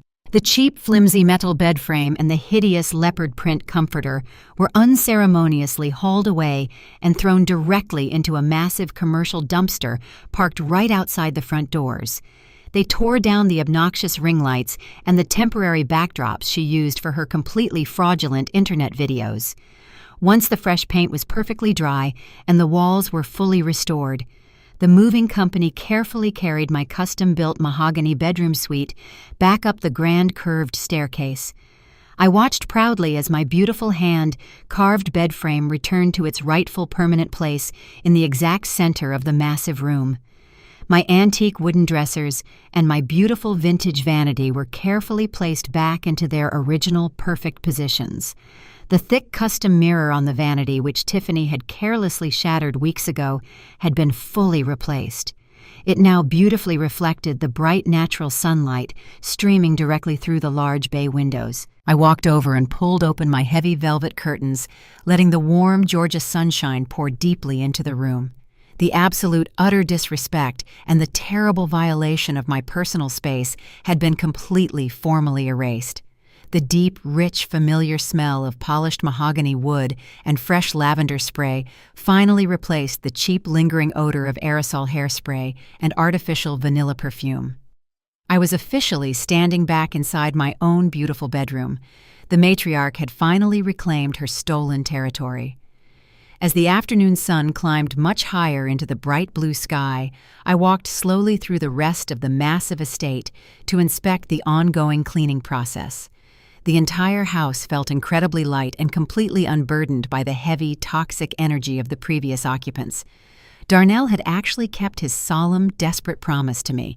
He had packed all of his expensive, tailored suits into his luxury car and driven away long before the morning sun even came up. He left his shiny gold wedding ring sitting completely alone on the pristine marble kitchen island, alongside a freshly signed copy of the legal divorce papers he had already prepared for his attorney. It truly broke my heart to see my only beloved son suffer such a massive, devastating personal defeat. But I knew deep down in my soul that it was absolutely necessary for his ultimate survival in this harsh world. He had to completely hit rock bottom in order to finally learn exactly how to stand up on his own 2 feet, like a real independent man. Sometimes the absolute greatest act of true, profound maternal love is simply allowing your children to feel the painful, burning consequences of their own terrible choices. I had aggressively protected my son for his entire adult life, and unfortunately, it had only made him incredibly weak and deeply cowardly. By completely cutting him off financially and forcing him to face the brutal, ugly reality of his toxic, cheating wife, I had finally given him the rare, precious opportunity to rebuild his character and formally reclaim his stolen dignity. I sincerely hoped that intense psychological therapy and a long period of quiet, solitary reflection would eventually return the strong, highly intelligent black man I had originally raised. But until that day finally arrived, my massive, heavy front doors would remain completely locked to him. He needed to build his own foundation before he could ever return to mine. I walked back into my beautifully restored master suite and stepped out onto my large private balcony. The cool afternoon breeze felt incredibly refreshing against my skin. I carried a delicate china teacup filled with hot, soothing chamomile tea, and I took a slow, peaceful sip. I leaned forward against the cold wrought iron railing and looked down at the sprawling back gardens of my massive estate. Down below, near the detached guest house, a dedicated crew of professional demolition workers was busy aggressively tearing down the ridiculous temporary structures Tiffany had built for her fake outdoor lifestyle photo shoots. They were swinging heavy sledgehammers and violently dismantling the cheap wooden backdrops and the tacky plastic floral walls she had carelessly nailed into my beautiful ancient oak trees. The loud, sharp sound of heavy hammers breaking apart her fake outdoor studio was absolute beautiful music to my tired ears. I watched the strong workers carry the broken, shattered pieces of her fraudulent digital empire and throw them aggressively into the back of a large, waiting garbage truck. It was the absolute perfect visual metaphor for exactly what had happened to her entire arrogant existence over the past 24 hours. She had foolishly tried to build a massive fake empire using stolen money inside a house she did not even legally own. She had absolutely no real foundation, no genuine talent, and absolutely zero respect for the intense hard work required to achieve true, lasting generational success. She thought she could easily step into a kingdom built by a powerful black woman and simply take over by being loud and demanding. She completely underestimated the sheer relentless willpower of a mother who had survived far worse enemies than a spoiled 29-year-old girl. I took another long, slow sip of my warm tea and smiled down at the beautiful, perfectly manicured green lawns. I had spent my entire adult life aggressively fighting for every single inch of ground I stood upon. I had battled racist commercial banks, greedy property developers, and massive systemic barriers to successfully build a generational legacy that would stand the ultimate test of time. I did not survive all of those massive, brutal corporate wars just to quickly surrender my glorious kingdom to an entitled little girl who falsely thought absolute power came from a trendy internet application. True power is not about how many fake digital followers you can easily buy online, or how loudly you can scream your false victimhood into a camera lens. True power is about the solid, unshakable ground you carefully build beneath your own 2 feet over decades of sacrifice. It is about the absolute, quiet, undeniable authority you constantly command when you legally hold the heavy deeds to the very earth your ignorant enemies try to walk upon. Tiffany completely misunderstood the most basic fundamental rule of survival in the real adult world. She aggressively tried to decorate the luxury penthouse before she even owned the actual building. I turned my head and looked back into my beautiful, perfectly restored master bedroom. The rich, dark mahogany furniture gleamed beautifully under the soft, warm light of the elegant crystal chandelier. My ancient family Bible was resting safely on my bedside table, completely protected and deeply revered once again, exactly where it belonged. The absolute sanctity of my home had been fully, completely restored. I looked back out over the balcony, watching the heavy garbage truck slowly drive away down the long, winding gravel driveway. It was carrying the very last pathetic broken pieces of Tiffany's completely ruined life out of my beautiful, peaceful world forever. I whispered softly into the quiet, peaceful afternoon breeze, knowing she would never hear me, but feeling the absolute truth of the powerful words resonate deep within my soul. In this house, we respect the foundation, because without the foundation, your whole brand is just a deck of cards in a hurricane. Thank you all so incredibly much for listening to my story of absolute victory and taking back my hard-earned power today. I hope my personal journey reminds you that you must never, ever let anyone manipulate you into giving up the beautiful legacy you have sacrificed so much to build for yourself. Have you ever had to firmly stand your ground and fiercely fight back against an entitled, toxic family member who tried to completely take advantage of your generous kindness? I would absolutely love to hear your incredible stories of strength and resilience in the comments section below. Please make sure to hit that like button and definitely subscribe to the channel for more powerful, authentic stories about setting strict boundaries and demanding the absolute respect you rightfully deserve. If you know a strong, resilient woman who is currently dealing with a deeply disrespectful relative, please share this video with her today to instantly remind her of her own immense internal power. Always remember that your profound silence is never a sign of true weakness, and your incredible legacy is absolutely always worth fighting for every single day.